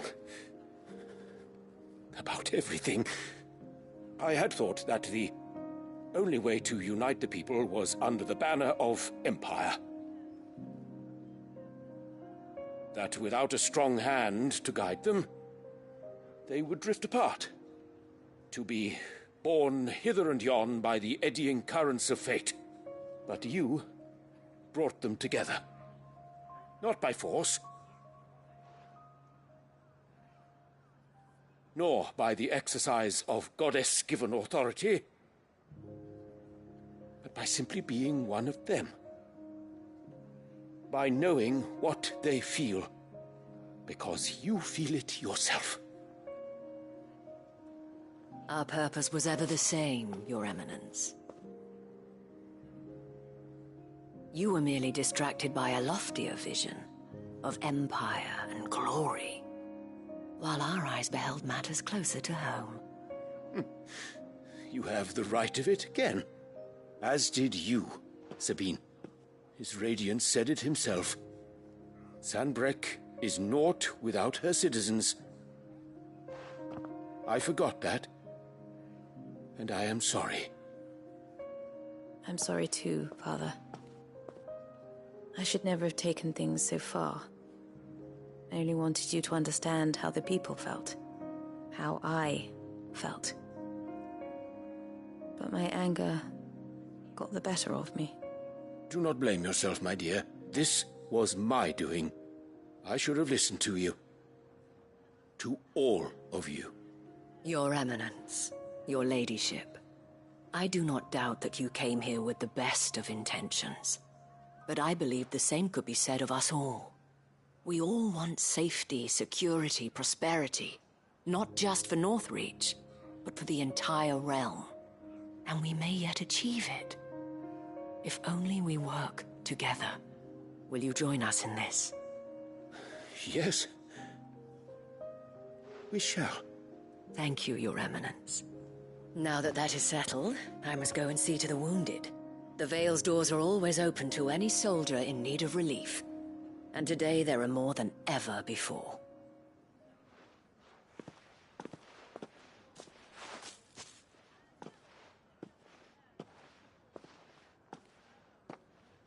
Madame Isabel is a rare soul indeed.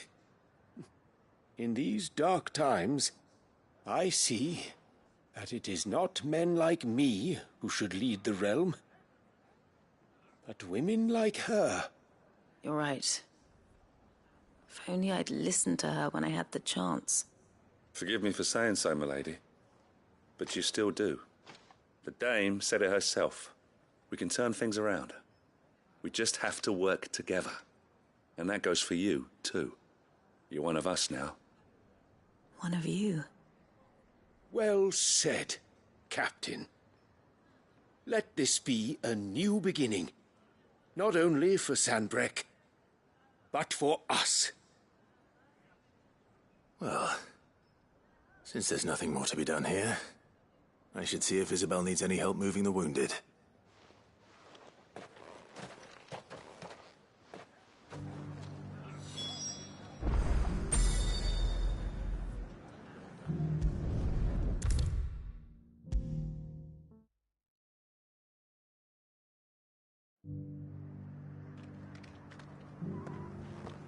How goes the treatment of the wounded?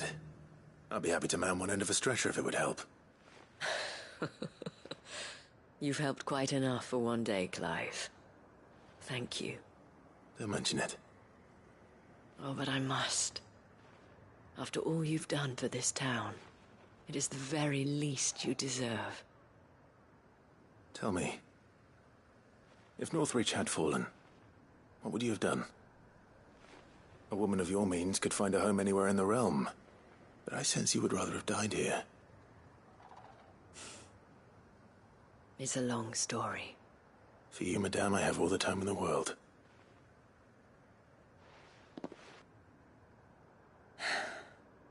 Very well. Long ago, I had a life in the Crystalline Dominion. I was Carla then, courtesan to the nobility. So sought after was I that it was only they who could afford my time. Alas, those halcyon days were not to last. For naive as I was, I fell in love with a bearer. He was my master's guard, the gentlest man I have ever known. After they discovered us together, he was whipped bloody and forbidden from ever looking at me again. And so we fled. Not that we had anywhere to flee to. We wandered, aimless and starving, half dreading, half praying that the next day would be our last. Until we found ourselves here, in Northreach. It was the veil that took us in, that fed us, clothed us, and healed our hurts. Those that could be healed, at least. My love was already too far gone. He passed away. He did. Not long after we arrived. But at least we were able to share a few moments of peace before the end. It was the greatest gift I have ever received. But the generosity of this town and her people did not end there. The men and women of the Vale supported me through my grief. Shared in it, though I was still a stranger to them. They treated me like a sister.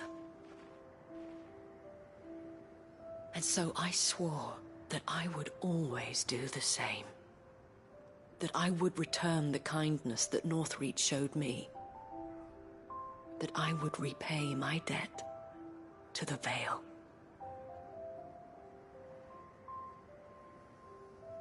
Thank you, Isabel, for sharing this with me.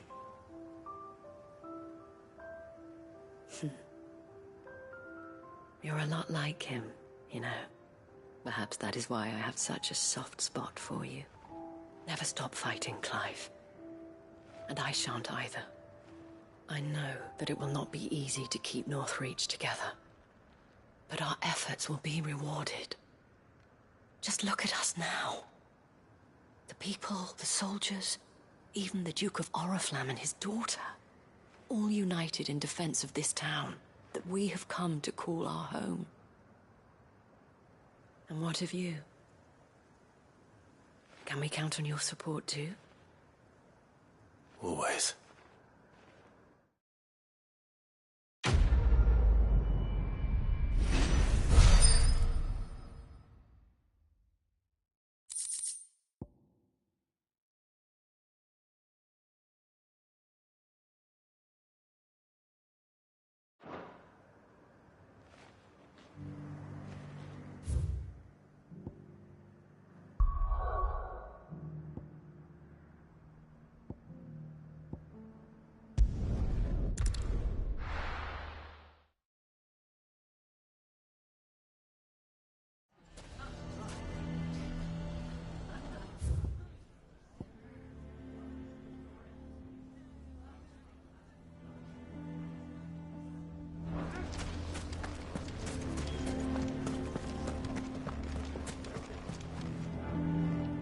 Here to help me pack? Thanks, but I'll be traveling light. I'm almost finished already, in fact. You're really going to go through with this, then? I am. But before I go, there is one small issue I'd like your assistance with. Well, two, in fact. If it's within my power to help you, I will. It's the children.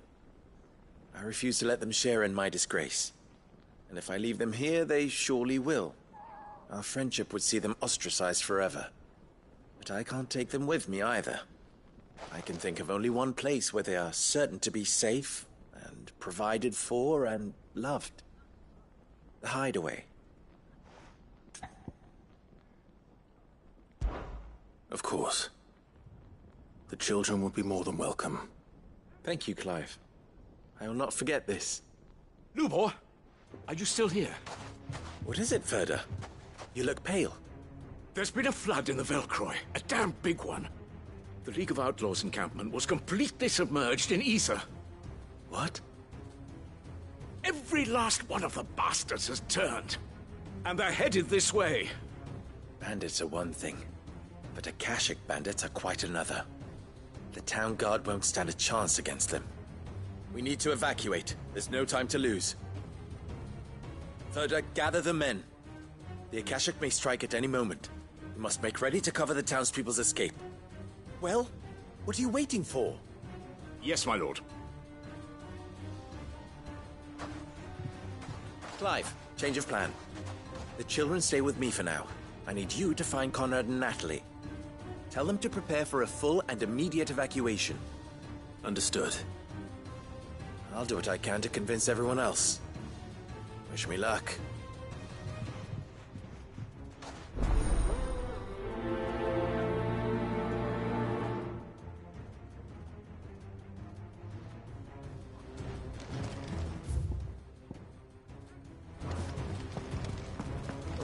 You have to listen to me. They're coming. Why do they always have to make such a fuss?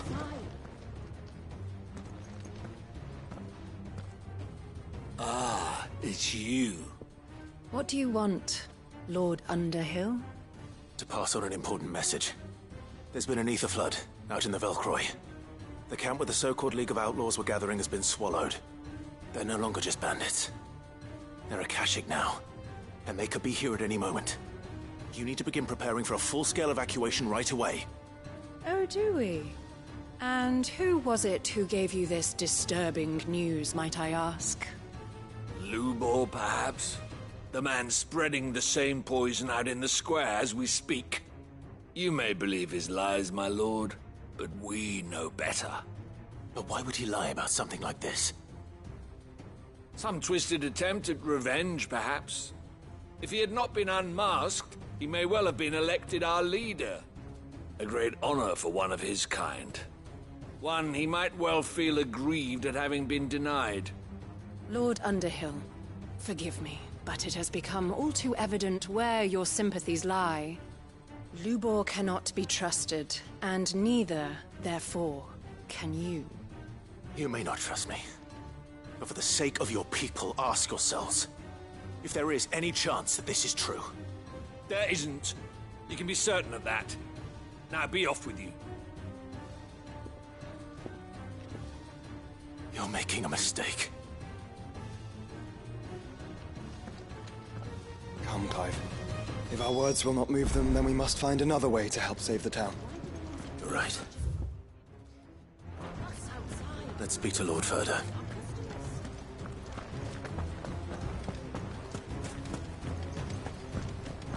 I think we'd better shut up. What's Lubor raving about now?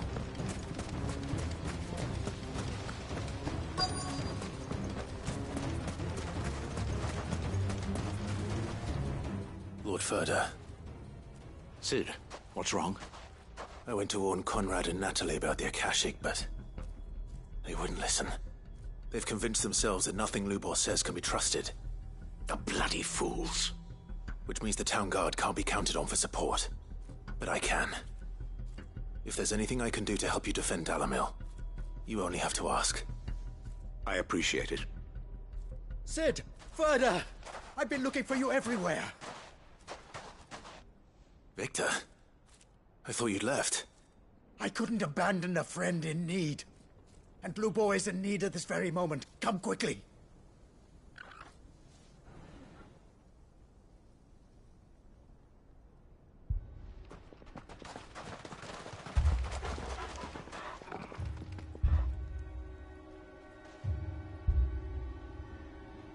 You have to believe me! The Akashic are coming!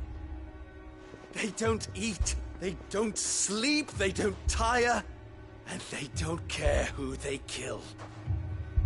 They're unlike anything that's come before. There won't be no parley, no mercy granted! We may have saved the town once, but this is different. I do not ask that you forgive me, but please believe me. If you do not run, you will die. You will all fucking die!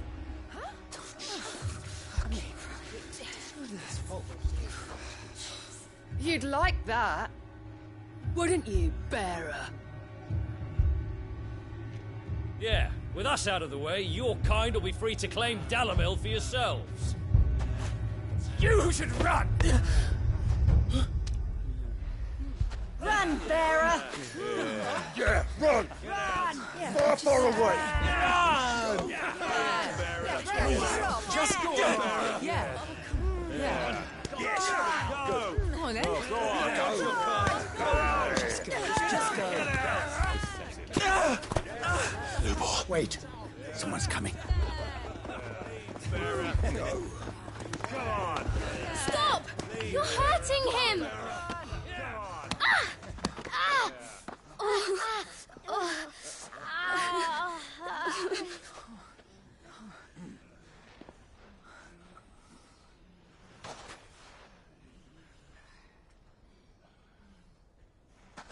What did Lubor ever do to you?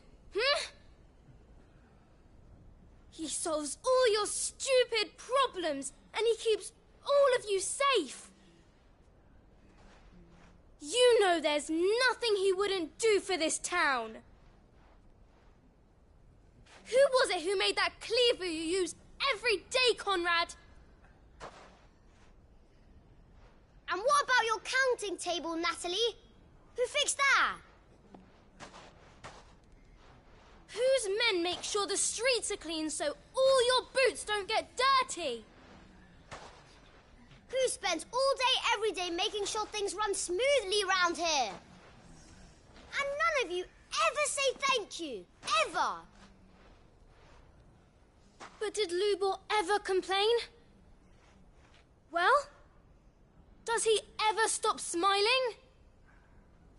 He keeps this whole place going. And you act like it doesn't even exist.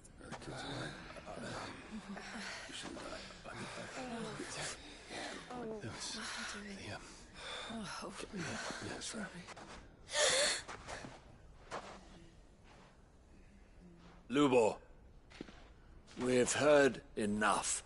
Wait! We will not run. The town guard will not abandon the very place it is sworn to protect. And I will not give up for lost the stores that we labored so hard to fill.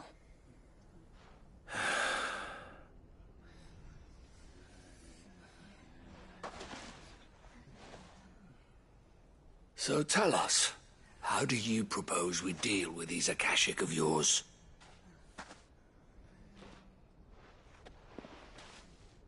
We won't run, but we will fight. All right, then.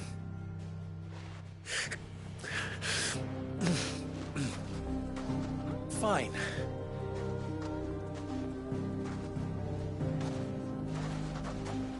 Gather round if you don't want to die.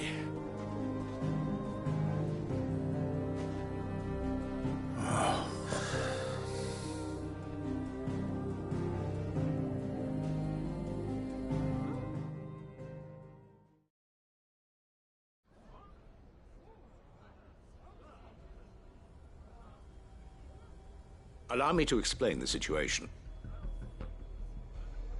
The ether flood occurred near the village of Cheratina, deep in the Velcroy. The place had been abandoned for years, until the League of Outlaws decided to make it their base of operations. Now they're all turned, and if the scouts' reports are correct, heading in this direction. They are mindless monsters, driven only by hate and rage, and they are utterly unpredictable. With the bandits, we at least knew how and where they were likely to attack. When these creatures come, Dalamil will have the bitterest fight it has ever faced on its hands. The town guard will muster at the north gate. The rest of us will take the south. Both forces will provide men to serve as scouts and messengers, ready to spread word of the size and nature of the Akashic Force as soon as it is spotted. And as soon as it has been, we will converge on its position and see that it is driven back from Dalamil at all costs. Conrad, can I count on the support of the town guard? Always. I leave the selection and coordination of the messengers in your hands, Victor. And the command of our men in yours, Ferda. If you would both be so kind. Consider it done. As you wish. Natalie, I would ask that you and your people have the townsfolk barricade themselves inside the bathhouse. And tell the merchant not to waste time securing anything beside the essentials. Preserving life is our one and only concern. As long as we survive, it doesn't matter what trinkets we might lose. Our riches can be regained. And if anyone doubts that, let it be known that the Briar's Kiss stands ready to cover any losses. Very well. I shall tell them. Where do I fit into this plan? Where else but the most perilous place of all? I would like you to travel to the home of our erstwhile League of Outlaws, Cheratina itself. The main host is most likely still there, and Dalamil will not be safe until it is eradicated, root and branch. A little gardening. How pleasant. I doubt it. I have a feeling these weeds will be particularly stubborn. Luckily, so am I. So you are. All right then, we all know what we have to do. Now it's simply a matter of doing it. For Dalamil.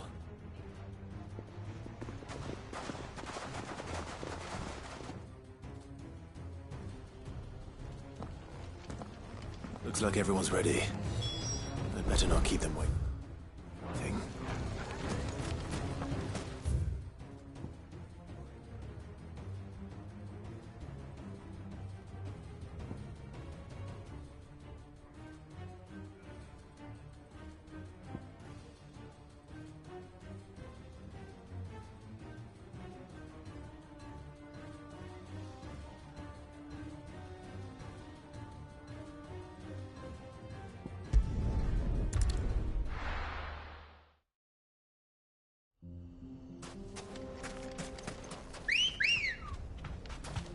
Ready, go?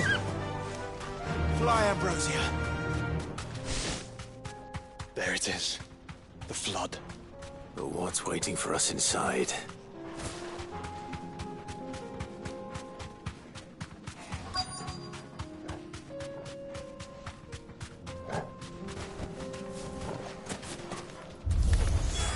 We can't leave a single one alive.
The League is disbanded.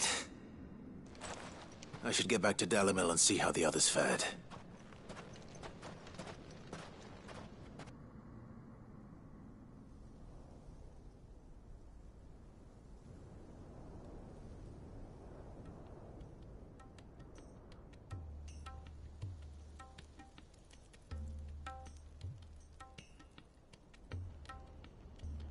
All the Akashic we were able to find have been dealt with. Seems that might be the last of them. Last of them here, perhaps. Lubo, Sir Clive has returned. Clive! What news from Charatina? It's done. Root and branch. I knew you wouldn't let me down. Thank you, my lord. Friends, the Horde has been driven back. The Akashic have been defeated. And we need not fear the arrival of any more, thanks to Clive. Victory is ours. We bloody did it! We saved Dalimil. Lubor, allow me to apologize. After all you have done for this town, we should never have doubted you. But we did.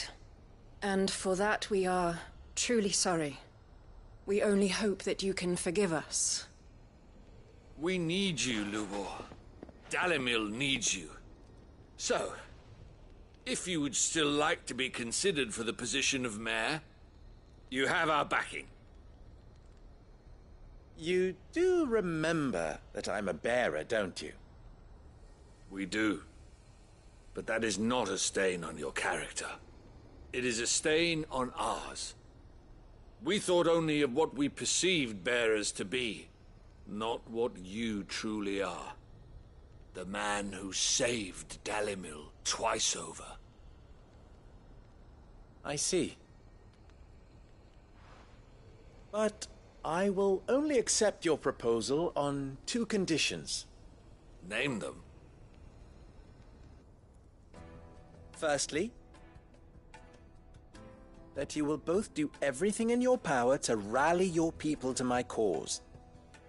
If the Town Guard and the Merchants League do not accept my leadership, it will be doomed from the start.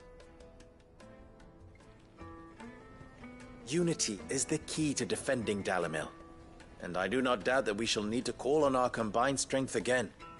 When that time comes, I will expect us all to pull together, just as we did today.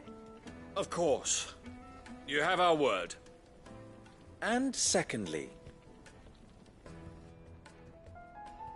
you will accept that if I am to lead you, the mistreatment of bearers must end here in Dalimil. Any bearer within our walls shall be afforded the same rights as any other citizen. They will not be judged by what they are, but who they are. As we failed to do, and came so close to losing everything. We agree to your conditions. And we have only one in return. That you continue to work for the good of Dalimil, as you always have. Condition accepted. Well then, it seems my mayorship is all but confirmed. Do I get some sort of special hat?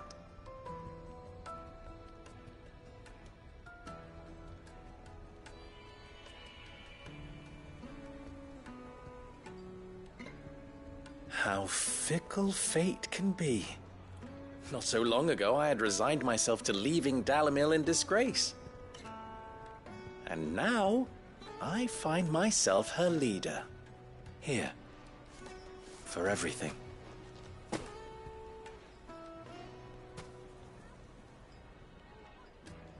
Lubo. About the children.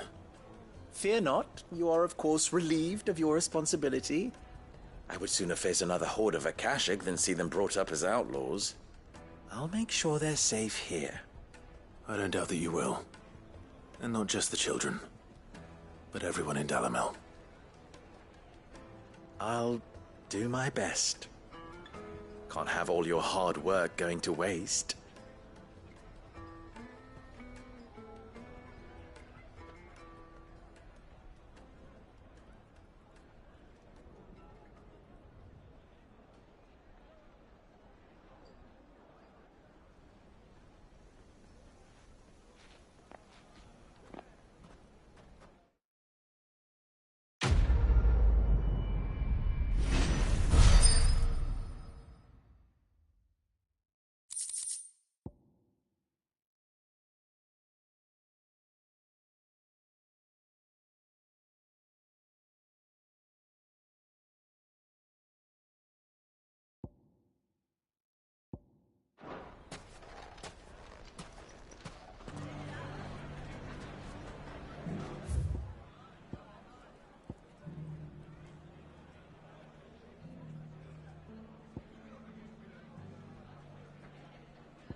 Good girl.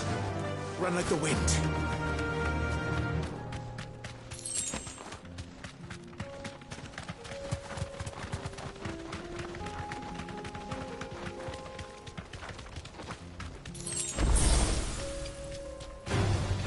No mistakes. Here we are again. Carava. If you were a tortoise, Togo, where would you hide?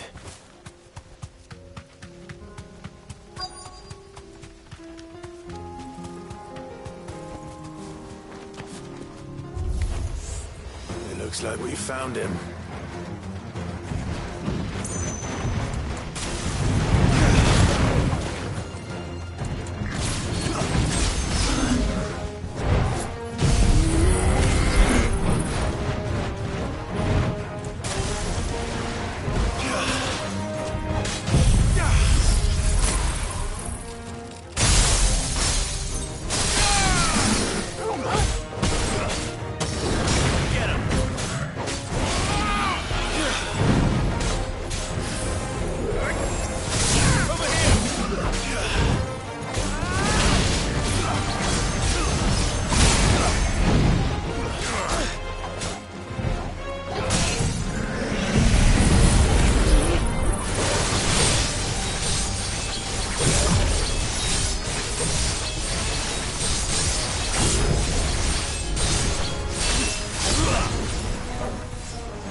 Materials to Mid so she can finish her prototype.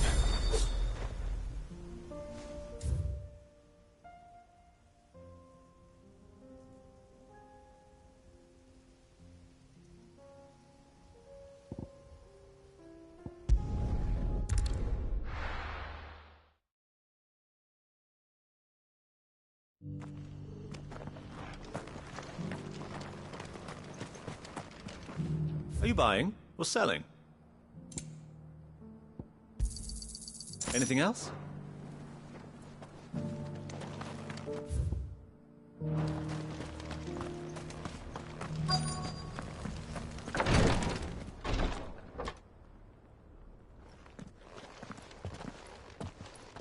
Your Grace, my lord, I trust your journey was not overly onerous. Cyril, you found a letter from Father. Yes, I have it here.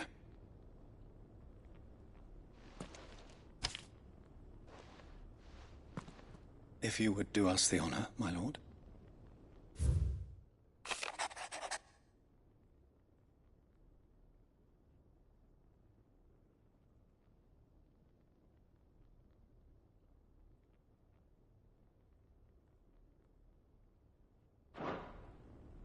An inheritance.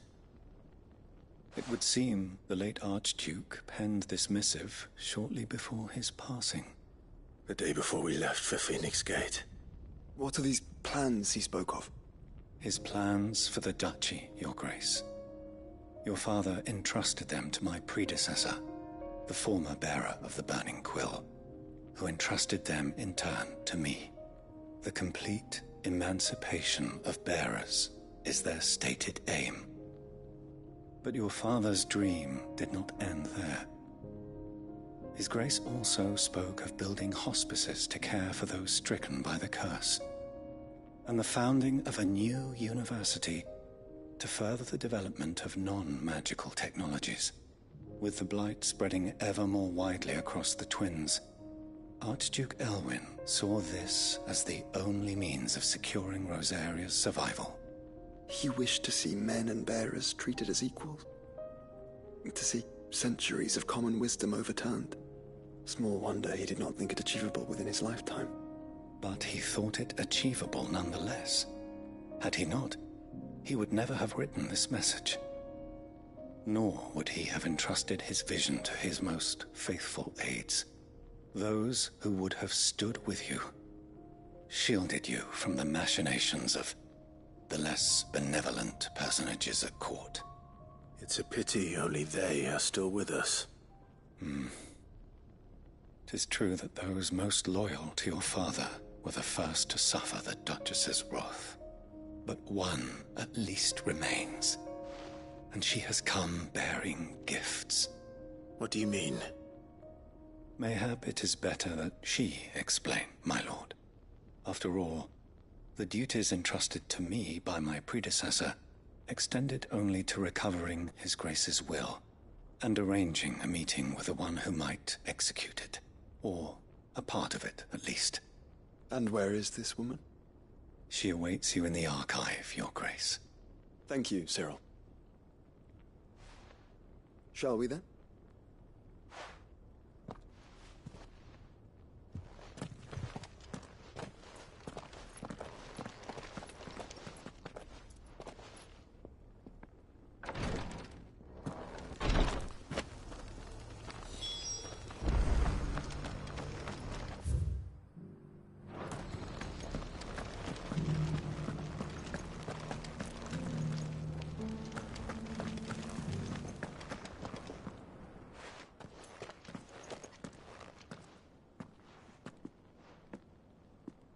My lord, Your Grace. I hardly recognize you. I am Goditha, retainer of House Rosfield, loyal servant to the Phoenix and his shields. Your father, the Archduke Elwyn, entrusted me with the delivery of a gift. I only hope you can forgive my tardiness in bringing it to you. Lift up your head, Lady Goditha. You have our gratitude for your service to our house and to our father. I merely did my duty, as any proud Rosarian would. My lady, perhaps you could explain a little more? What exactly is the gift you bring? As I'm sure you know, it has long been the custom for the children of House Rosfield to be presented with certain keepsakes upon their coming of age. Indeed it has. Our father often spoke of the day when our turn would come. And had he lived to see it, he would have presented you with the treasures I bear. Matching armbands for you both. Alas, he did not live. Indeed, he was taken from us even before they could be completed. He had intended to claim the Heartstone with which each armband was to be finished himself, but it was not to be. And his gifts remain incomplete. I see. It saddens me to bring them before you, as they are. It was your father's wish that you be presented with the finished articles, not these works in progress. But with his grace long since gone, and the stone left unclaimed, I had little choice. You are grown men now, and his house is yours. And while I would not presume to insist upon your claiming the Heartstone in his stead, I know that nothing would have pleased him more than for you to do so. Thank you, Lady Goditha. What say you, Clive? What else? Of course, my lady. May our father's will be done. Oh, I am much obliged. Do you know where we might find this Heartstone, my lady? I do. Though it may be a matter of a good deal more than simply happening upon it. It is found in the bellies of elder griffins, you see. We do at least know where to find one. A certain specimen has made its nest in Titan's Wake, not far from here. A certain specimen? You are most perceptive, Your Grace. In answer to your unspoken question, yes. In fact, this is the very same beast your father meant to slay. I have been tracking its movements since you were but a boy. Were you to slay it in his stead, as men of House Rosfield, it would surely make your father proud. What say you, Joshua? What else?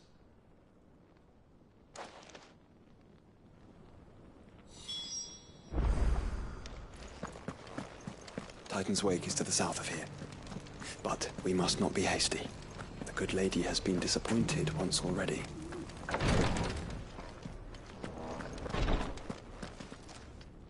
Lord Marquis, if you have a moment. What is it, Cyril? One of our brethren lately journeyed across the strait in order to pursue a new avenue of inquiry in our ongoing investigation. He sent an owl some while ago, but we have heard naught from him since. Was he surveying another fallen ruin? No. The object of his study was a savior cult that has arisen in Ash in recent years. We believe it may have some connection to the Circle of Malleus, an ancient religion that worshipped Ultima as its god. By gaining an understanding of this new faith, we hoped to learn more of the Circle's original beliefs. And so you sent one of your brothers to Ash? A continent teeming with orcs and Akashic? Fully cognizant of the risks, yes. I entrusted the mission to one of the most able of our order, the Third Chair, a master of the arts of combat and survival both. Though he has been silent for some days now, I have thus far refrained from sending any others in search of him, lest they be lost in turn. Yet, it seemed only right to inform you of the situation, given your unique experience of the perils of Ash. For as you so earnestly advised me, it would not do to abandon a man to his fate, when he might yet be saved. It would not. But Ash is a big place. Can you be any more specific? Perhaps. The last owl I received from him mentioned a village where he had heard the cult were wont to assemble. Mickleburg was its name. It lies in the southern reaches of Waloed. If aught ill befell him, I expect it did so there. All right. I'll see what I can do. You are much too kind, my lord. Go then, with my hopes, and may the Firebird's flame ever burn in your heart.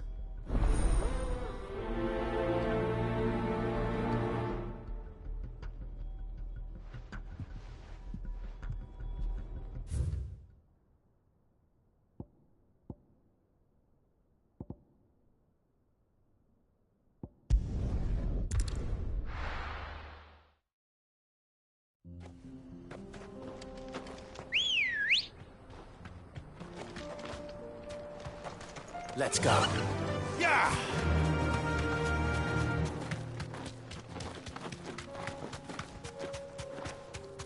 Eyes peeled, Joshua.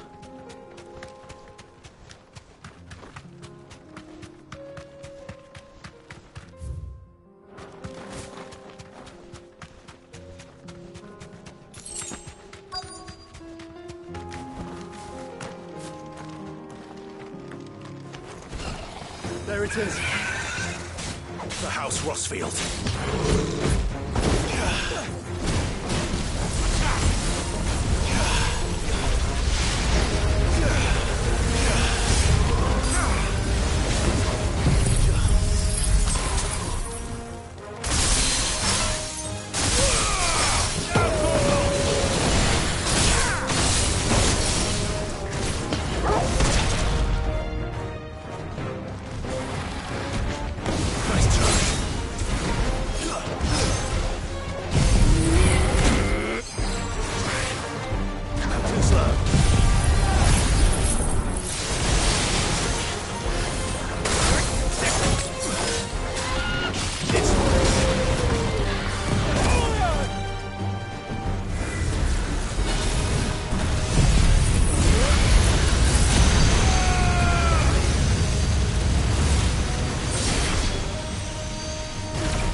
Is this the Heartstone?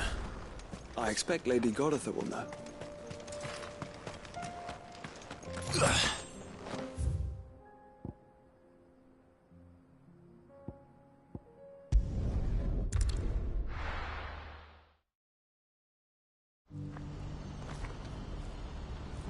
Do you see that too?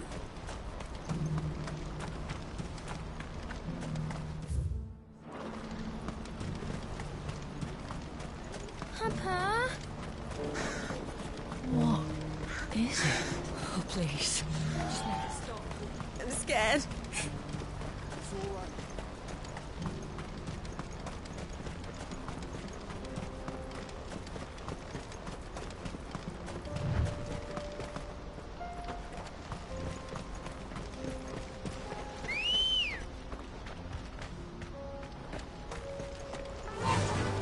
Faster!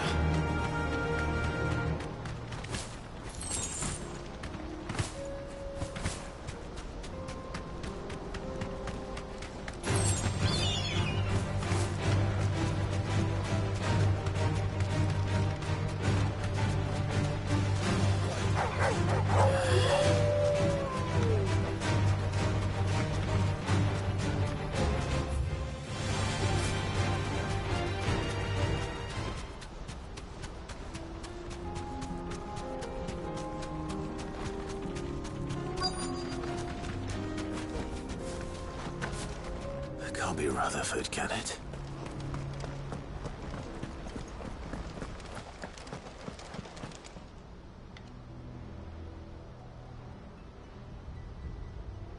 Turncoats and cowards, the lot of you!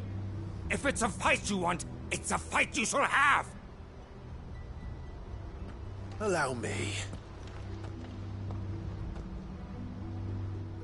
I don't need your... Please, Field Marshal, oblige him. This won't take long. You're right. It won't. Men, finish him.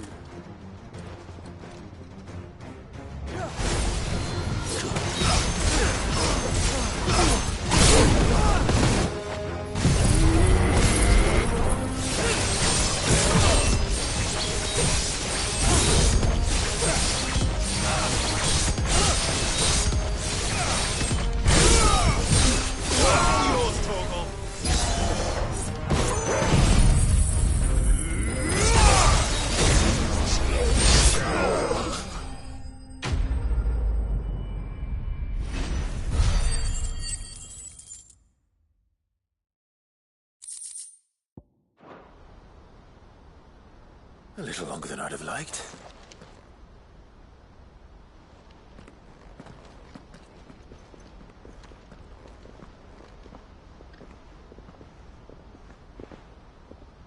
Field Marshal Havel, I presume. Are either of you injured? No, my lord. You arrived just as our escort turned on us. Fucking traitors. I'd heard reports of soldiers in the outlying regions abandoning the oaths they swore. But I hadn't thought the corruption had reached so close to the heart of the Republic. It's a fucking disgrace. Your interfering old bastard of an uncle tried to warn me, of course. My lord Marquis. Or is Sid the Outlaw more to your liking? Call me what you want. It doesn't change who I am, or the urgency of the message I bring. My uncle has a plan to right the realm, and he needs your help to see it through.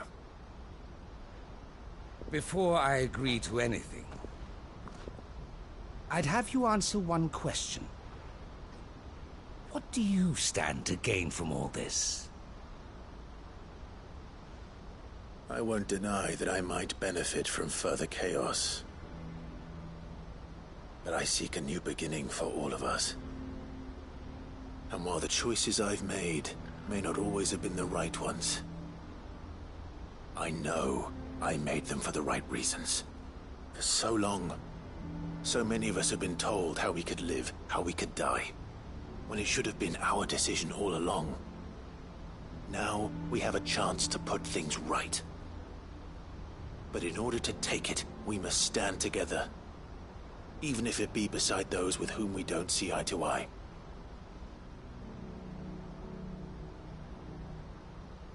Certainly not the words I expected from an outlaw. But perhaps your uncle was right. You are no ordinary outlaw. I'll never hear the end of this. All right. I'll start by ordering my most trusted guard to bring the Dhalmekian fringes under control. Next, I'll make contact with my counterparts in the Imperial Army and see if I can't convince them to try and restore order in their own territory. Thank you, Field Marshal. But they are not the only ones we will need to convince. What do you mean? I don't doubt that I can bully some sense into a few generals. But those they answer to require a different kind of persuasion. And when it comes to honeyed words, well, we will need an envoy. One who can court even the most stubborn of statesmen. You, perhaps. I'm flattered. But I'm no diplomat either. And I have other problems to attend to. What we need is a skilled arbitrator. And I may know just the person. Is that so? And would he happen to be an outlaw too?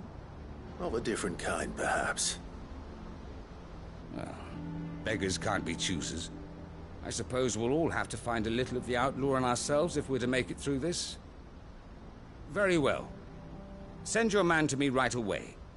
I shall.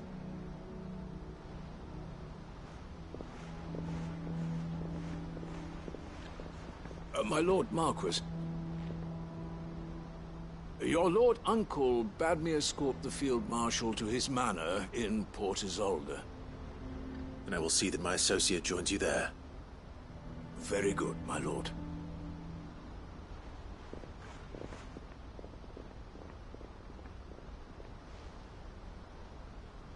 Huh.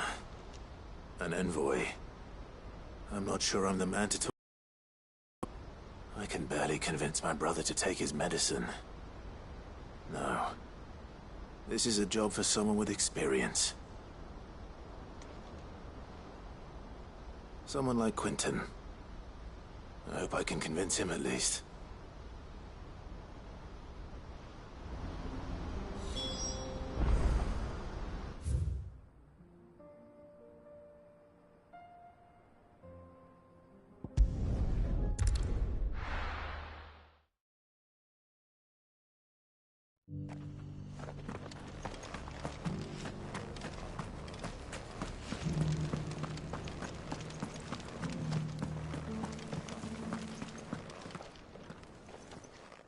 Thank the Founder you were safe. The Griffin is slain then? And the Heartstone claimed.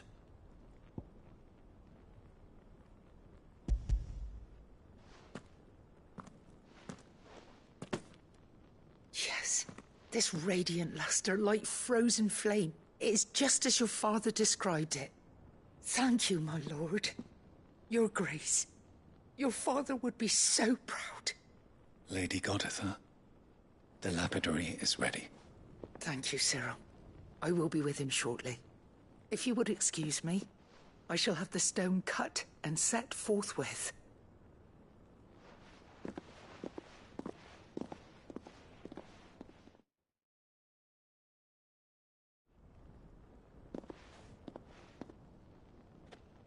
The armbands are complete.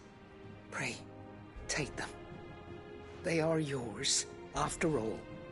Heartstone is harder and more enduring than garnet, or even ruby. It symbolizes unwavering will and devotion. And the graven vines encircling the stone represent the unbreakable bonds between you. It's a message. Father knew we had enemies both inside and outside the duchy. Enemies who would thwart his vision. Only with unwavering devotion would it ever be realized. And only if we stood together, as Phoenix and Shield, as brothers in arms. Only then might those enemies be overcome. Indeed. His Grace knew the enormity of the task he would entrust to you, his heirs. But this was more than just a message. It was a promise. That he would always be with you.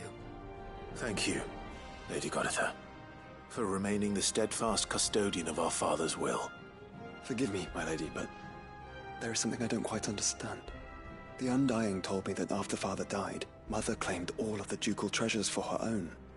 Even if the armbands were incomplete, she would surely not have overlooked them. So, how were you able to keep them from her? Because I was the keeper of the vault. Though I was but a lowly servant, your father spoke to me of his intentions for the bands, of the deep love he had for both of you, and his hopes for your future. In the days before the disaster at Phoenix Gate, I discovered that the Duchess had ordered her jewelry be sent away from the castle. It was then that I knew she meant to betray us. I tried to warn your father, but it was too late. When word of the fire reached Rosalith, I knew my time was short. So I took up the armbands and I fled into the night. And thank the Founder you did. Yet my duty to your father was incomplete. Not knowing what else to do, I followed the Griffin, thinking I might claim the Heartstone on its passing. And so my pursuit continued, until Lord Cyril appeared before me. He informed me that His Grace's will had been recovered, and that his sons were alive and well. Lady Goditha, on behalf of my father and all the people of Rosaria, I thank you for your loyal service. As do I. Thank you, my lord. Your Grace, for coming back to us. for giving my service meaning.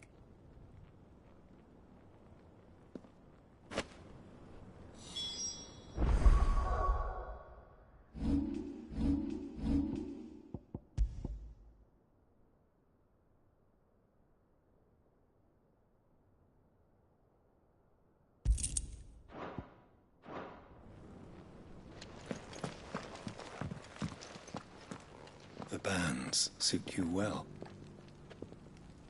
It must be gratifying to finally receive the inheritance that was denied you for so long. It is. And we thank you for the part you played, Cyril.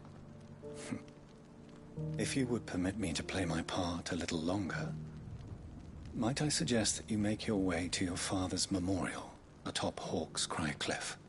Let him see that you have received his blessing, and that his vision lives on in you. I suppose it would be churlish not to. What do you say, Clive? Shall we pay Father a visit? I think we should.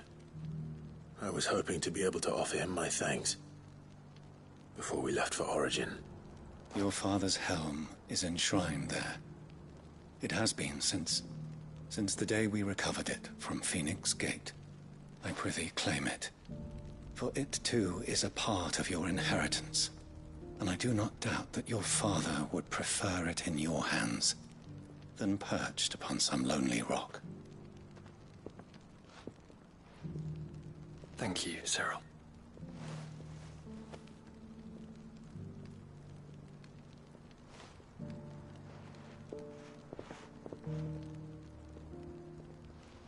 Come on, Clive. He's waiting.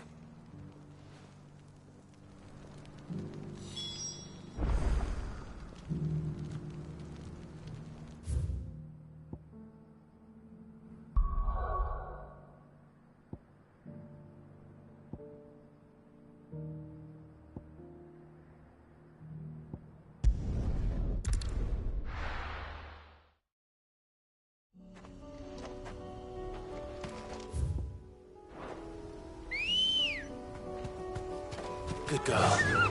Faster! Unwavering will and an unbreakable bond. Do you really think we're strong enough? Save the world? Of course. We've overcome Father's political enemies.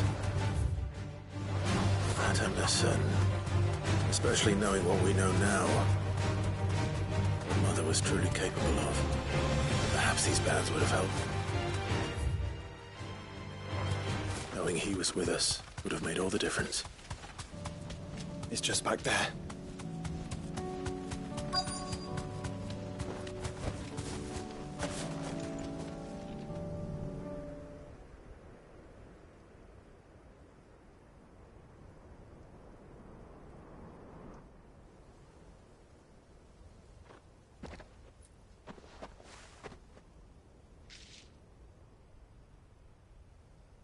Father always fought for what he believed was right. It wasn't until that night at Phoenix Gate that I realized I had never fought for anything.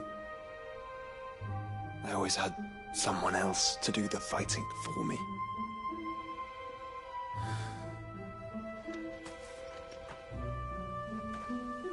No matter how fate conspired against him, he never lost heart, never looked back, never stopped fighting.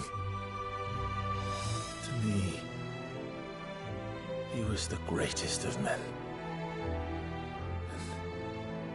And I've been trying to live up to his ideals ever since.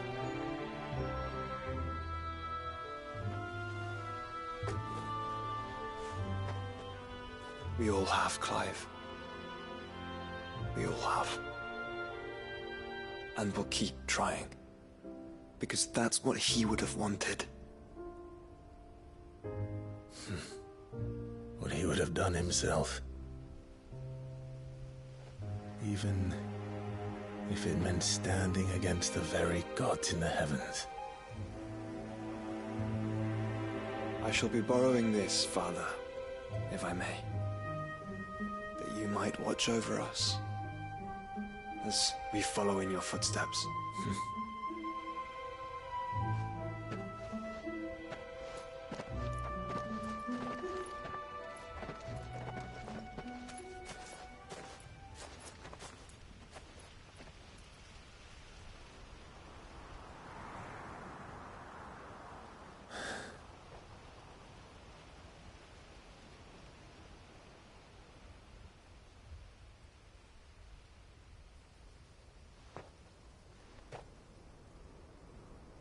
We won't lay you down.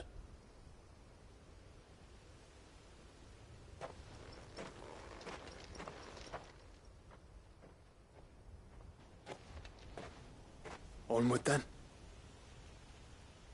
Onward. To the end. And to a new beginning.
Good girl.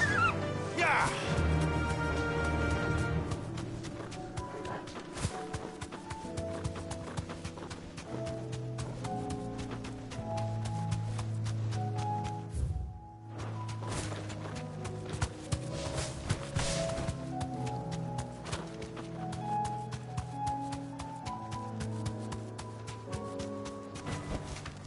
Back to the stables, girl.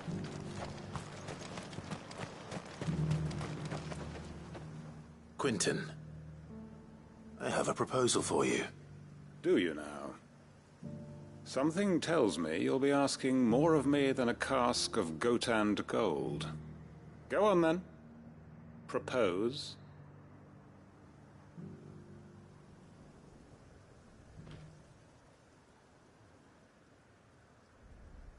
You'd have me convince the chiefs and chamberlains of the realm that they should simply swallow their pride and do the one thing that has proved impossible for thousands of years. Was there anything else? Perhaps I can fetch you a meat pie as well. I know it's a lot to ask, but I can think of none better suited to the role. And you'd have me give up what little I have left to do it. I told you, Clive. The people of Lostwing are my family, and I cannot abandon them. You'll have to find someone else. I'm sorry to hear that. So am I. And why might that be? What he's asking. How's it any different to what you've done so far? They want you to speak for those who can't speak for themselves. That's what you do best. If it's the vineyard you're worried about, we'll see that the grapes are picked and the tons filled. You know we will. It's not that. Then what is it? You said yourself we're family. Don't you trust us? You know that's not what I'm... Then what are you saying? That only we are worth saving? Why turn your back on everyone else? You convinced us we could build new lives for ourselves, and if you can do that, who's to say you couldn't convince the entire realm? A stirring argument.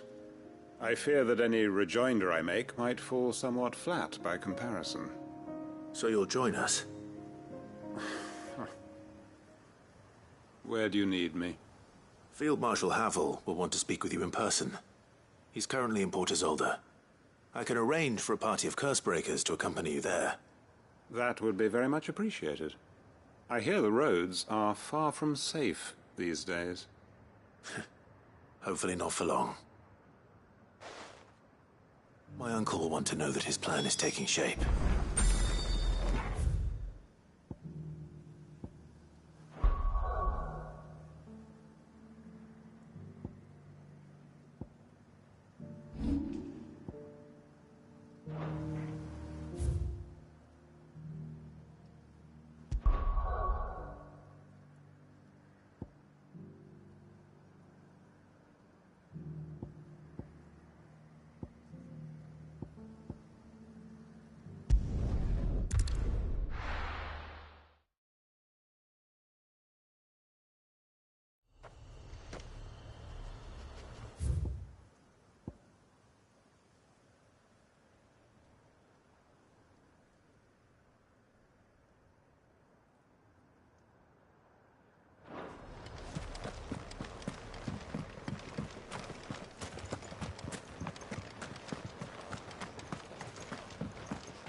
run like the wind.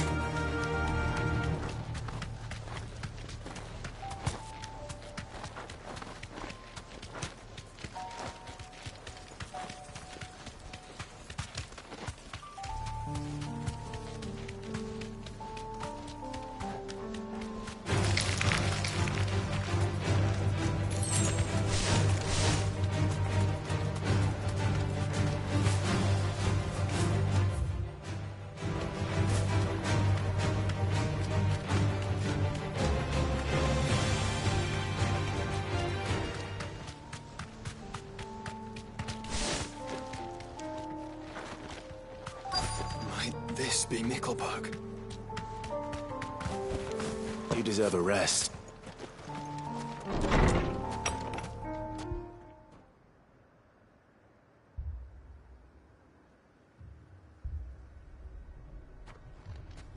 These people aren't turned. And the village seems safe enough at least.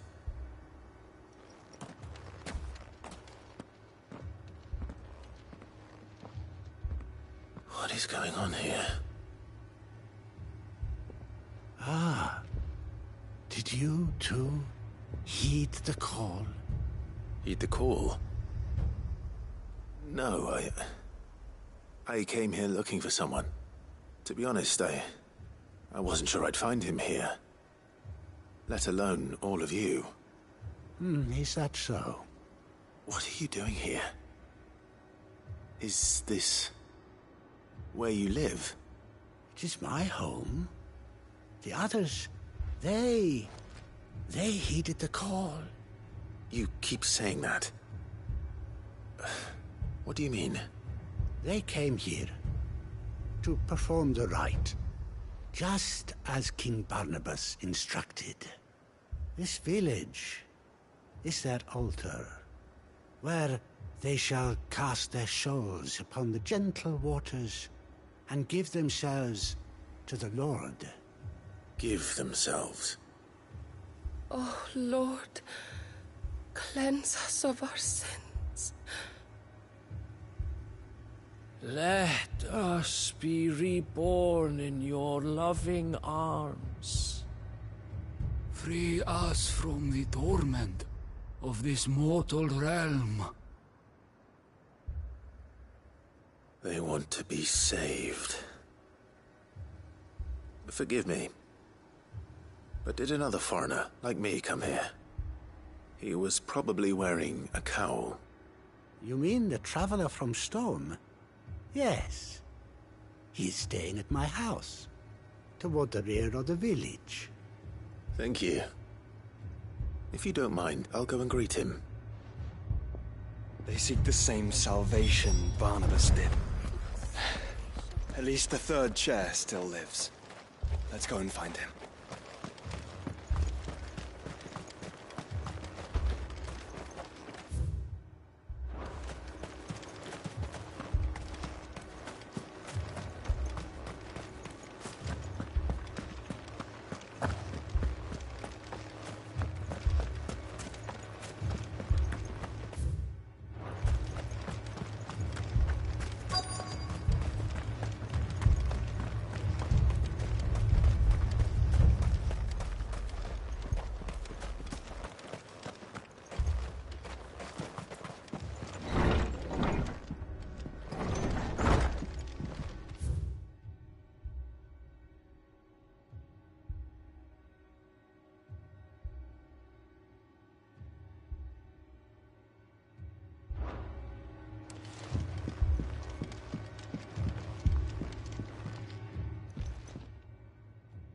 Excuse me.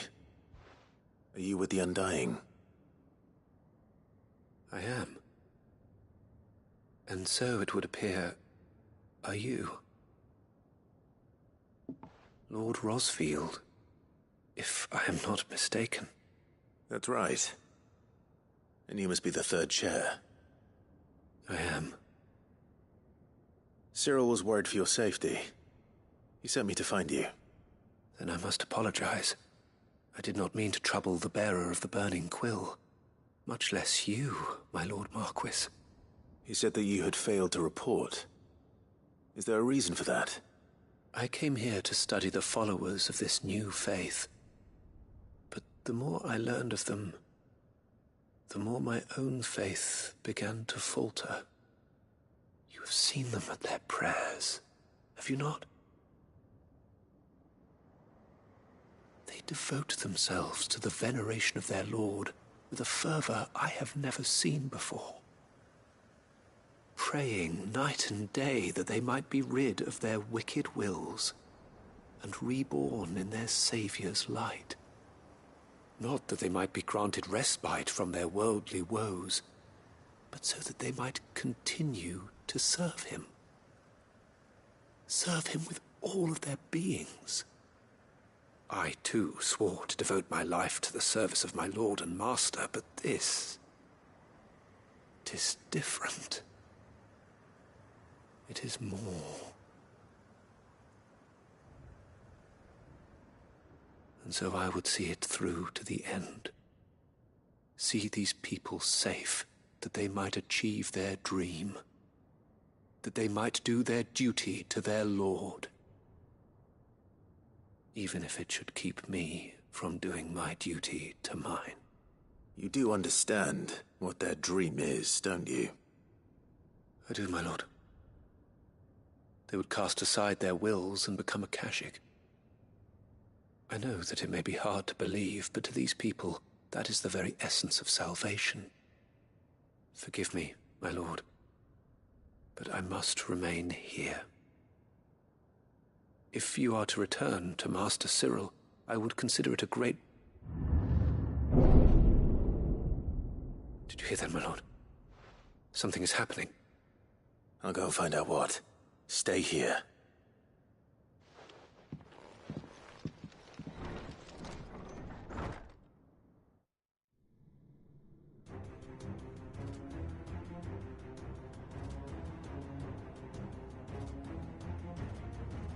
Beneath the flood. Oh no. There must be something I can do.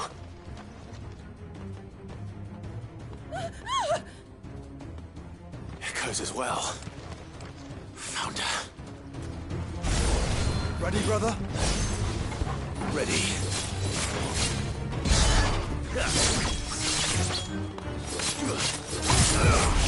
Over here! Go for it!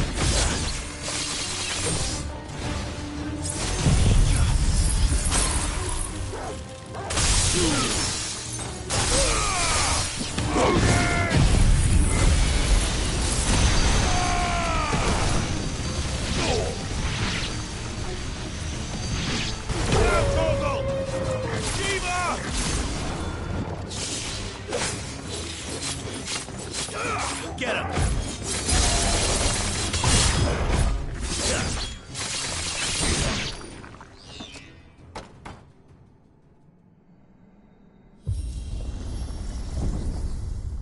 What now?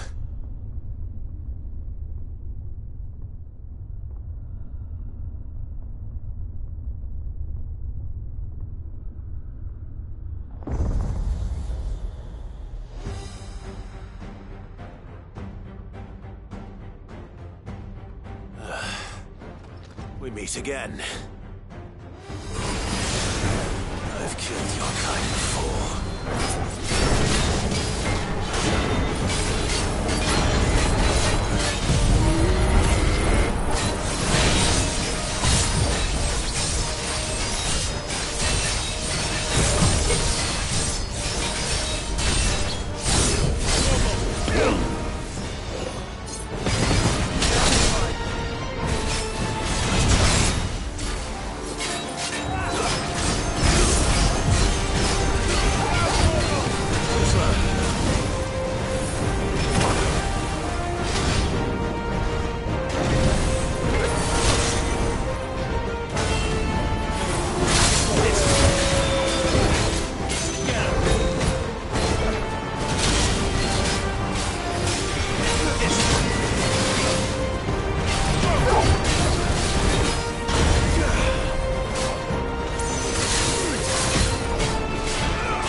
Come on, speak to me.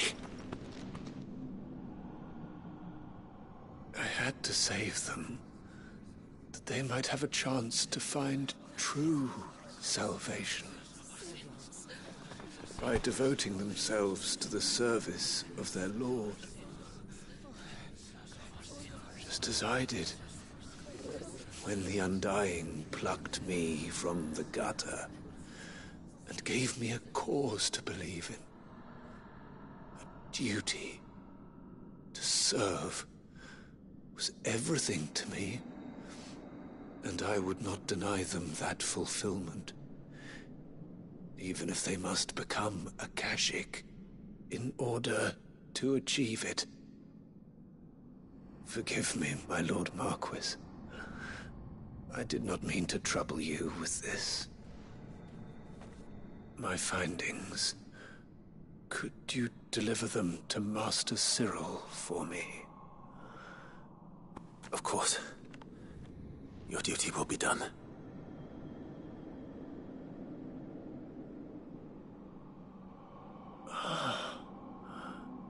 Look, my lord.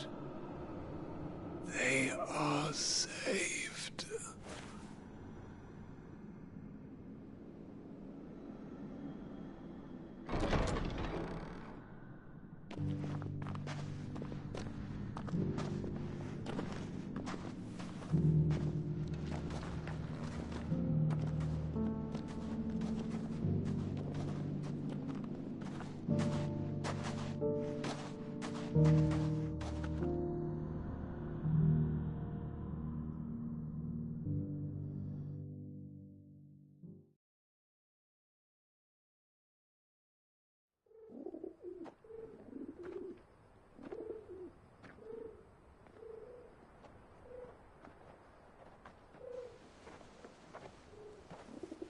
They are saved.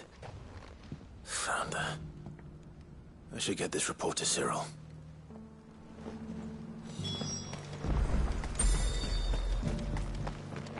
Here, take a look at my wares.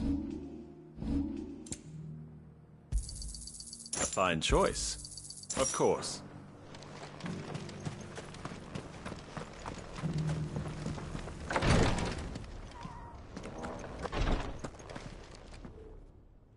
My Lord Marquis, welcome back. I am glad to see you hale and whole. I met with your third chair, Cyril. He bade me deliver his findings to you.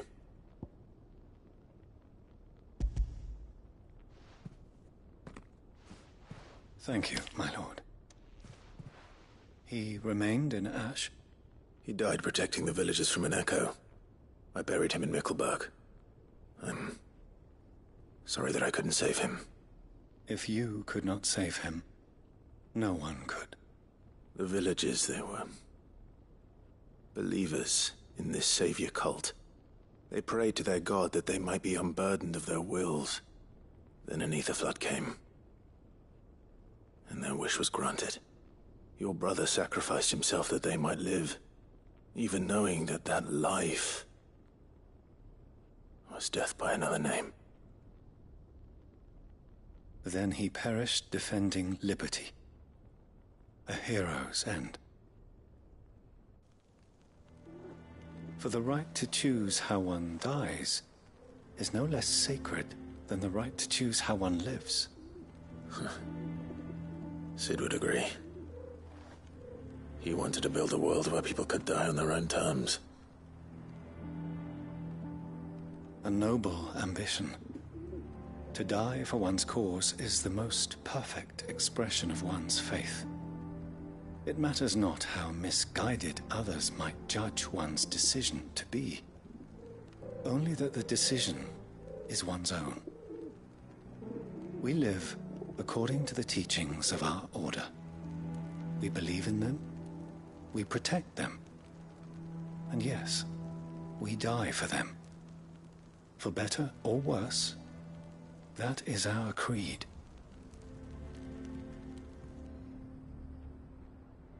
But he didn't die for your creed. He died to save them. And you still believe that what he did was right. I believe that he believed it was. We of the Undying are not slaves, but willing servants.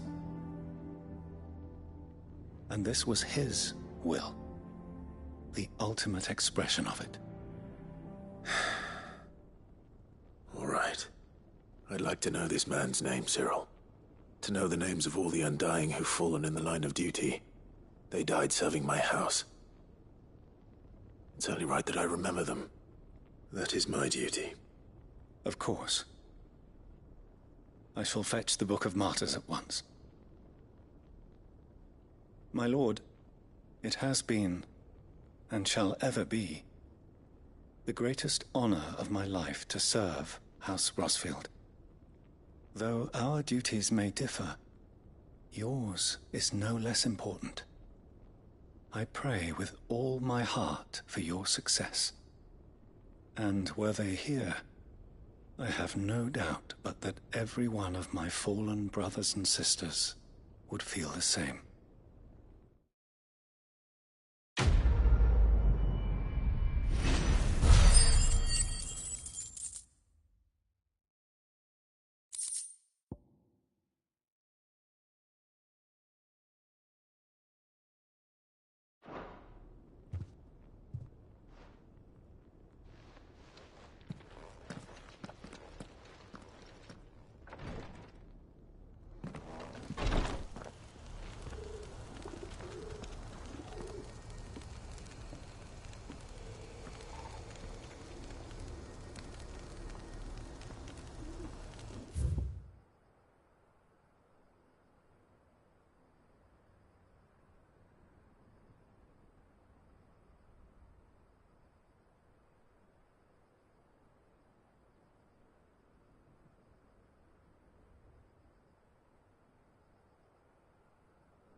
Doris is waiting for me near Balmung Dark. The longer she's out in the open, the more likely she is to be found by a Kashik. I need to hurry.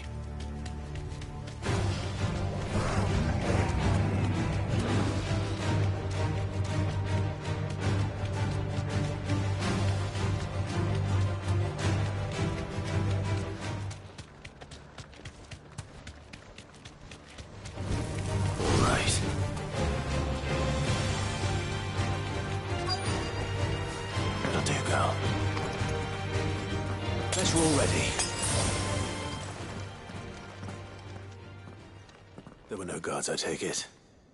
None manning the gates, no. It's a different story inside, though. The corridors are crawling with Akashic. Most likely guards left behind when the Wardens ran. If Chadwick was being held here, I worry that he may already be. Don't give up hope just yet. But let's move quickly. Let me check the ground floor. The ether stick is there. Then I'll search the upper level. Good luck, Sid. Stay safe.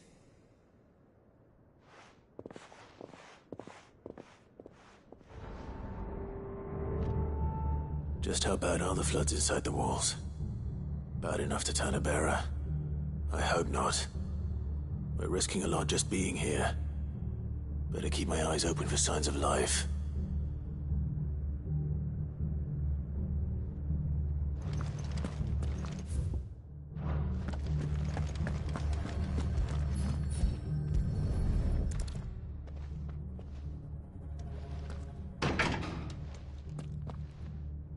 Locked up tight.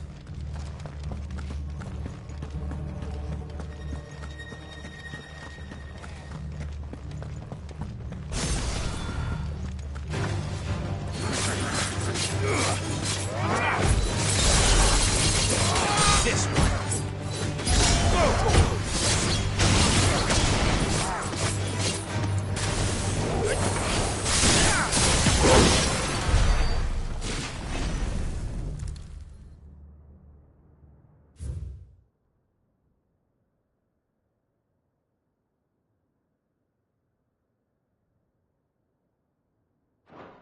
So this place was no ordinary prison. And I doubt they'll have taken the creature with them when they fled.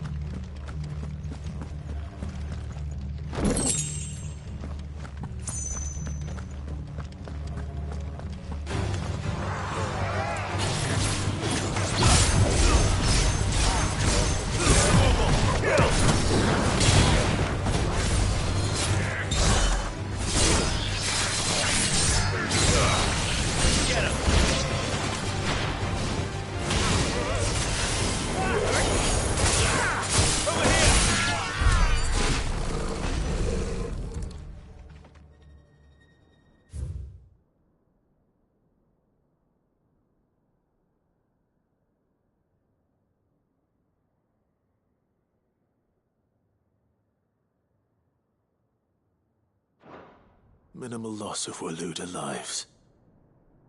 And what happens when they run out of bearers? Even the Imperials take better care of their branded than that.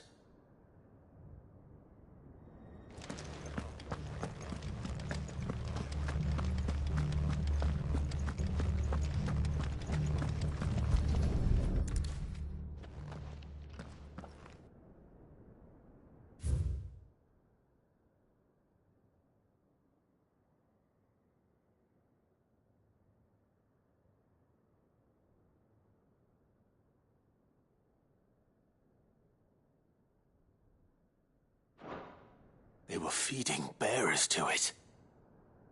This is even worse than I'd feared. Nothing but Akashic down here. Hopefully things are looking better upstairs. I should go and see how Doris is getting on.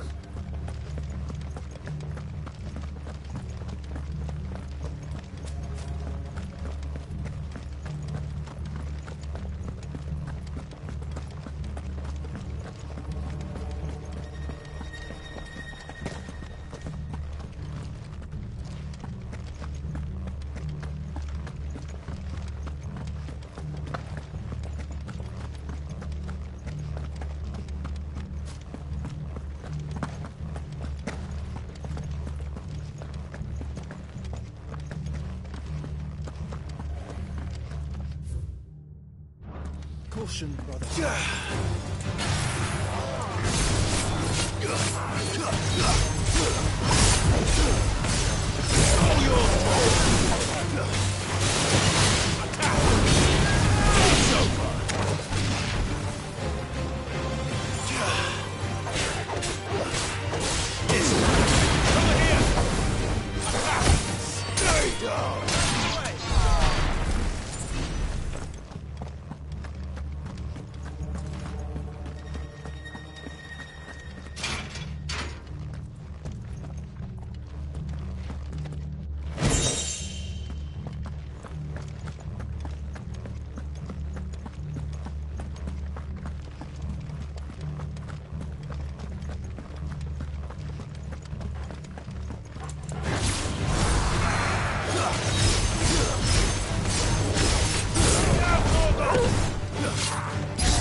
No lock downstairs. But I did find out that this place was more than just a prison. Something far more sinister was happening here. I know. I've been reading some of these documents, and it can't be true, can it? Bearers die every day in service of their masters, but this is so much worse. Pitting bearers against a wild beast armed with nothing but their wits? And all in order to bring about more death. And not just those who could fight, but the elderly, children even. And those who wouldn't or couldn't were disposed of. Whatever that means. I'm afraid it means they were fed to the monstrosity they kept here. Then we're too late. And I was a fool to bring you here. Don't say that. Did you find anything else? A key. But it doesn't fit any of the locks on this floor. Perhaps it will fit one of the doors downstairs. There's a corridor I haven't searched yet. Finish up here, then come and find me when you're ready. All right. I'll be there in a moment.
Let's see what we can find down here.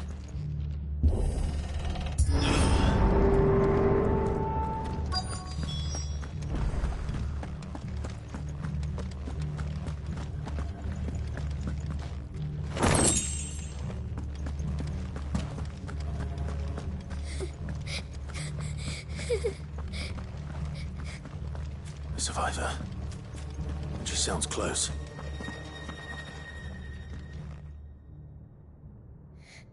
Who are you? There's no need to be afraid. Are you alone? Are there any other survivors? Some of the guards, they're still here. But something's wrong with them. Everyone else was eaten by the monster. Of course there were. Thank the Founder. It was worth our coming. But I'd rather we didn't linger. Are you ready? Ready when you are. You poor thing. He must have been terrified. Did Chadwick send you? What? He fought the monster. Distracted it so I could run away. He must have sent you. He promised to free the others too. Where is he? He opened your cell, didn't he? He wouldn't be here otherwise. Chadwick.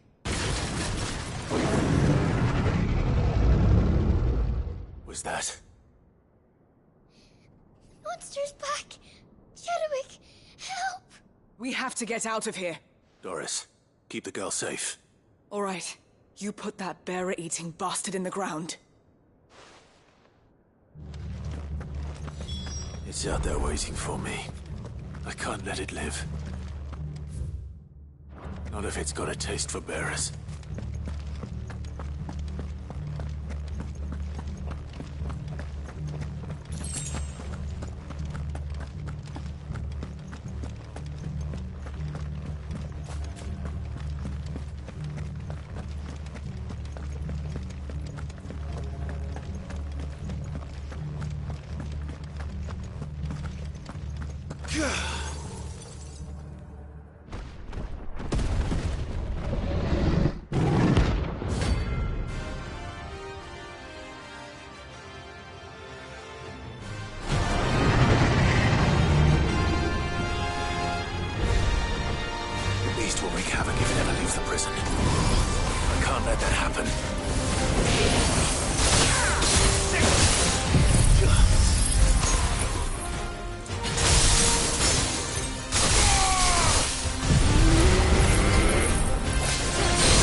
Finished.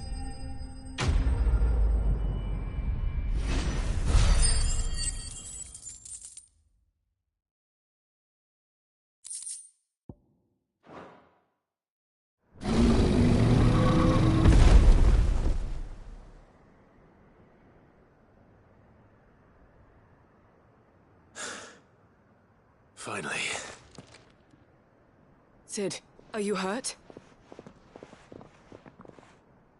I'm fine. I think.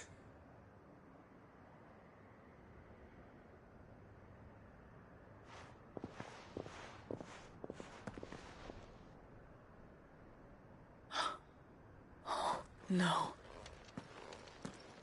What is it? A diary. I gave it to Chadwick before we went our separate ways. He was here. Do you think that creature? I'm sure he fought bravely to the last. The girl is safe thanks to him. Chadwick. You fool. Come on. We have to get her back to the hideaway. We don't want his sacrifice to have been in vain. No. Of course not. I'll see that she's looked after from now on. It's the least I can do.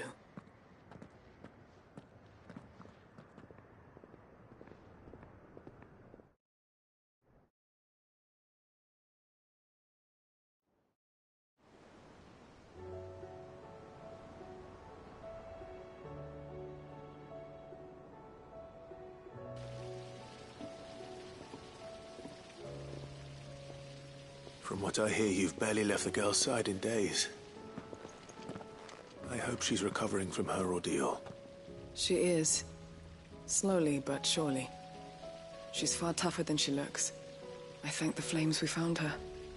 If we hadn't... I know. But we did. I'm sorry we weren't able... There's no need to apologize. Without your help, I would never have found out what happened to him. How he fought to the bitter end to save her. To save Haida Marie. That's the man I remember. The man I thought of as a brother. I wish I could have met him. I'd like to hear more about your past. If you don't mind, that is. Of course. You already met my former master. She trained Chadwick and I to do two things. Kill and obey. We were supposed to be sold to the highest bidder when the time came. But no bid was ever high enough to convince her to part with us. For years, we were her daggers in the shadows. But we could never quite shake our doubts about the things she made us do. And then, one day, we just couldn't do them anymore. So we escaped. But staying together was out of the question. They would have found us too easily. After so many years of training, the pull to serve was always strong. It scared me to think he might have taken another master, become a dagger in someone else's hand. But even in captivity, the battles he fought were his own. And he died not as someone's tool, but as a hero. Haida Marie is proof of that. Bearers can cast off their shackles. And the Cursebreakers will show them how. I'll fight until my dying breath to see it done. For Chadwick, and for all of us. Thank you, Doris. We'll be counting on you.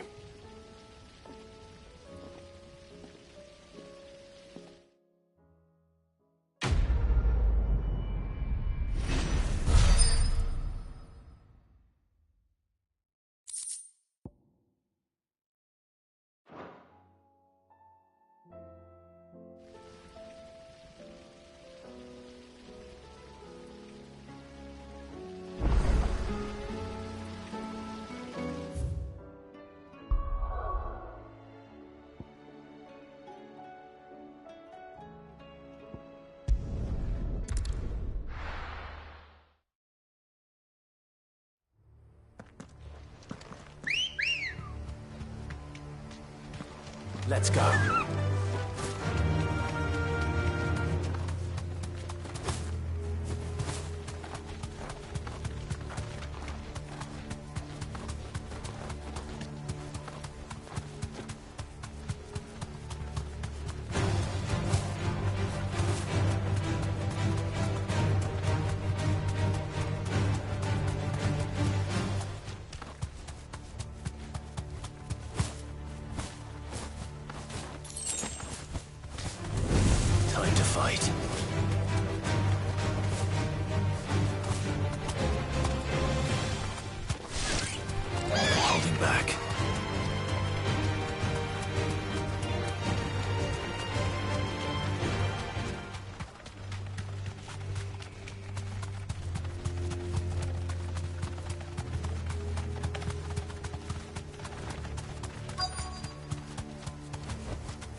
Be safe. The entire village looks abandoned. Now, which house would a bookworm live in? Ugh.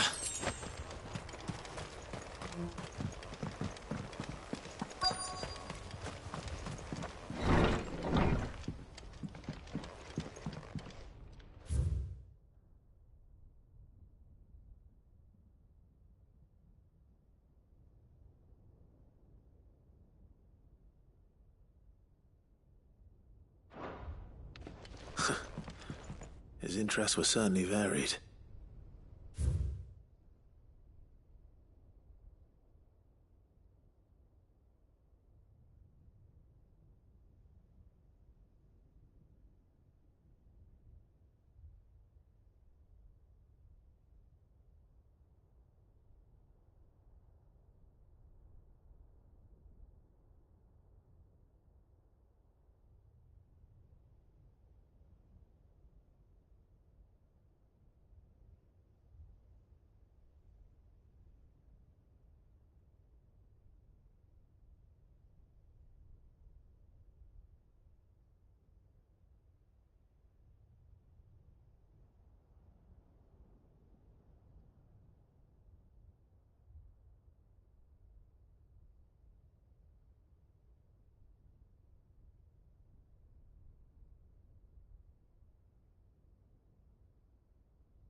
This is it.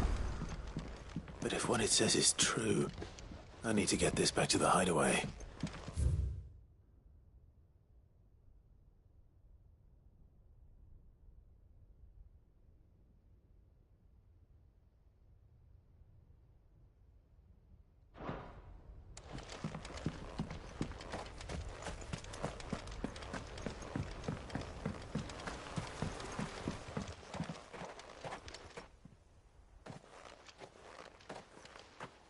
Leaving so soon, stranger? We've been watching you. From a distance, so to speak. Subtle. I know who you are. Then we need not waste time on introductions. Hand me the book. Leave it in our care and return to your life. Your care?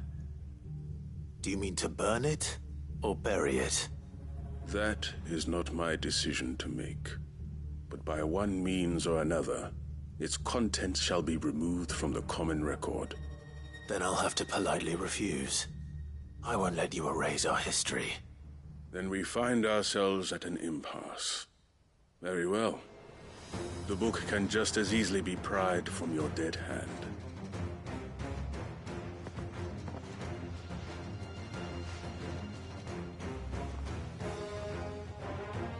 Let's see, shall we?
Impressive. But we have other means. We shall claim the book yet. Why do you want it so badly anyway? It lays out in no uncertain terms the vanity and avarice of mankind. It tells the shameful history of the persecution and oppression of a gifted few by a giftless many. Would you say that this interpretation was correct? I don't know. You don't know. Your sword may be sharp, but your wits are dull. So let me answer for you. There is no correct interpretation of history. That a series of events took place may be proved beyond a doubt. But there can be no single, immutable explanation as to why they came to pass. It is a question of numbers and of belief. If enough people believe that a set of events occurred for a reason, that belief becomes the truth. So you're trying to control the truth? We are trying to protect people from themselves, from knowledge that would bring them naught but pain. That is all. You may keep the book, for now. The world is small. We shall meet again. Until then. Wait! Damn it. Let's get this back to Vivian. Perhaps she can explain what that was all about.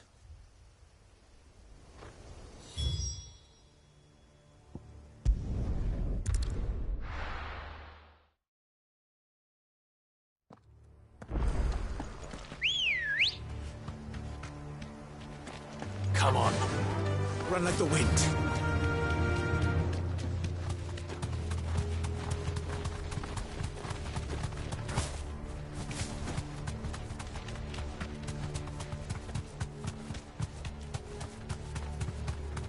Quiet.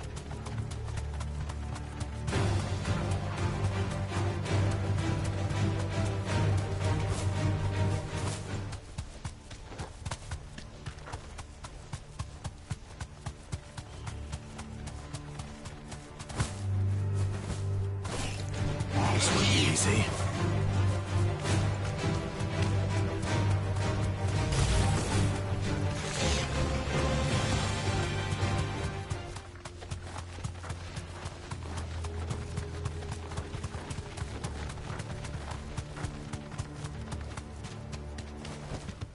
Back to the stables, girl.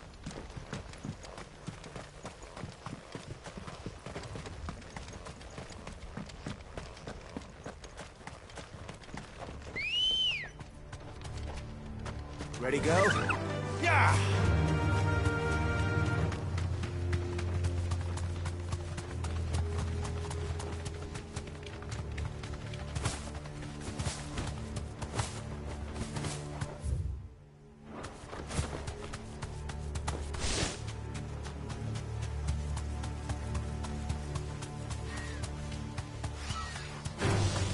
All right.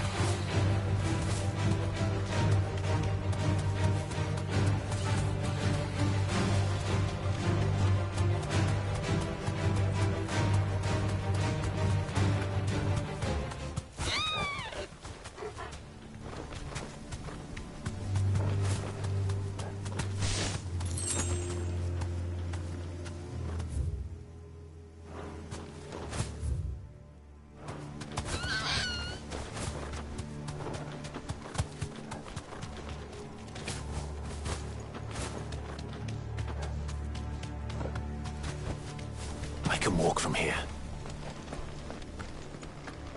This must be the orphanage.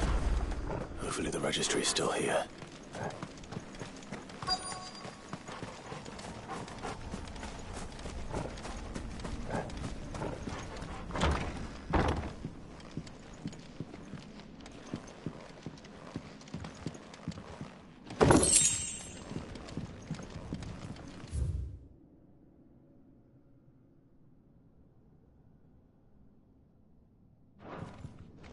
Disposed of.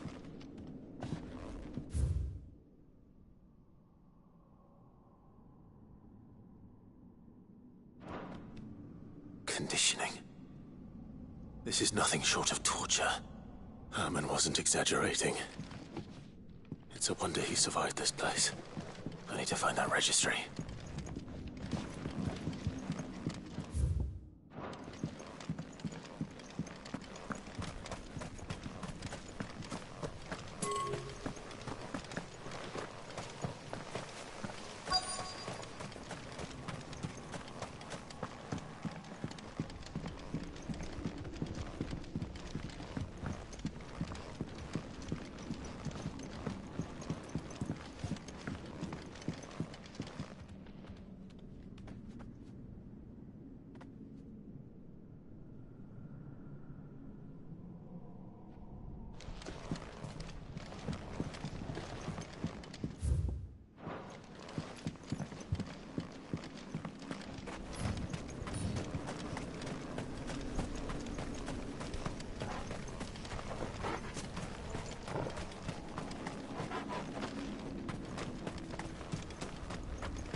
This reads like a suicide note. Did the director go through with his plan? There's only one way to find out.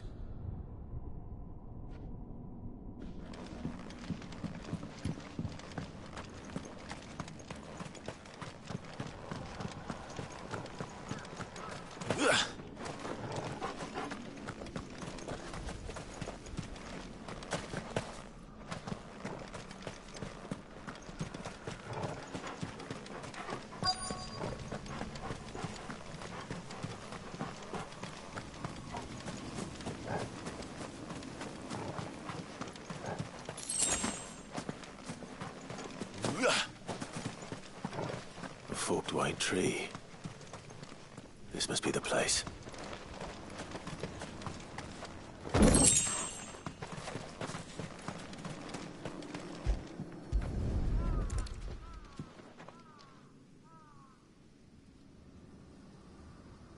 Could he really be buried here? There's something hidden among the roots. Let's see.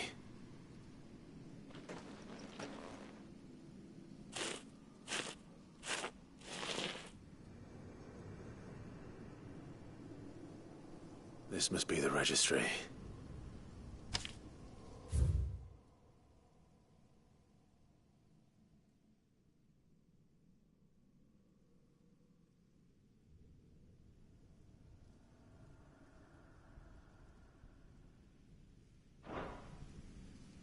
So many names.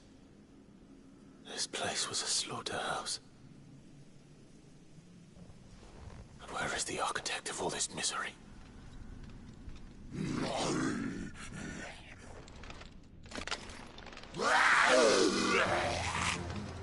It was only a matter of time, I suppose.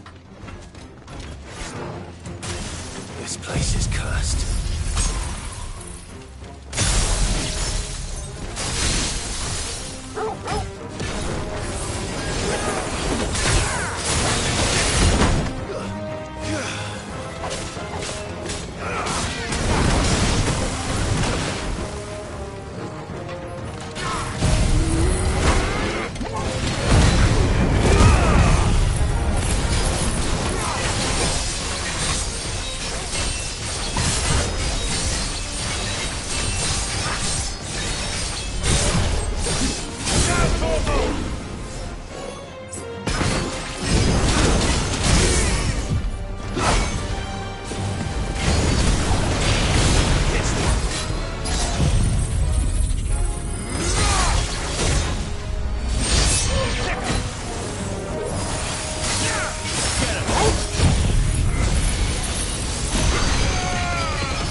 I'm done here. Let's get the registry back to Herman.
And how might I help the garrison today?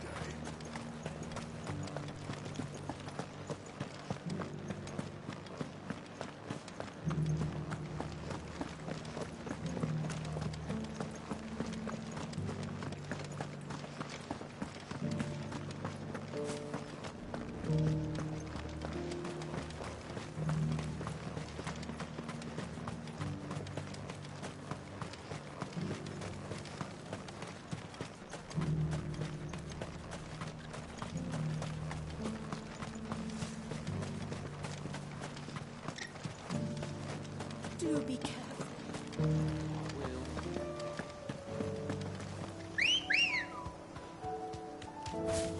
Ready, go?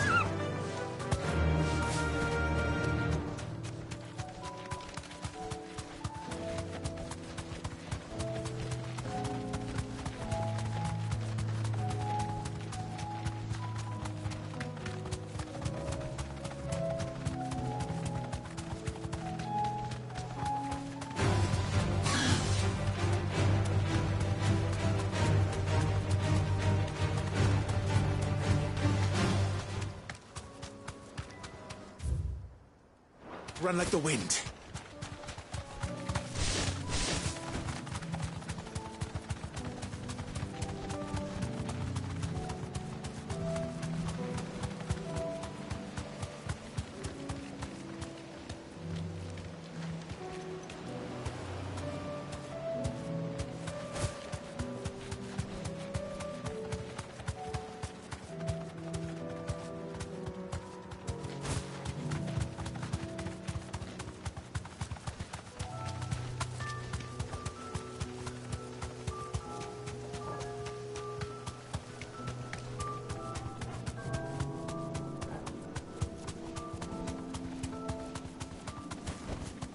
Straight home now.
do you want? Not bad, if I do say so myself.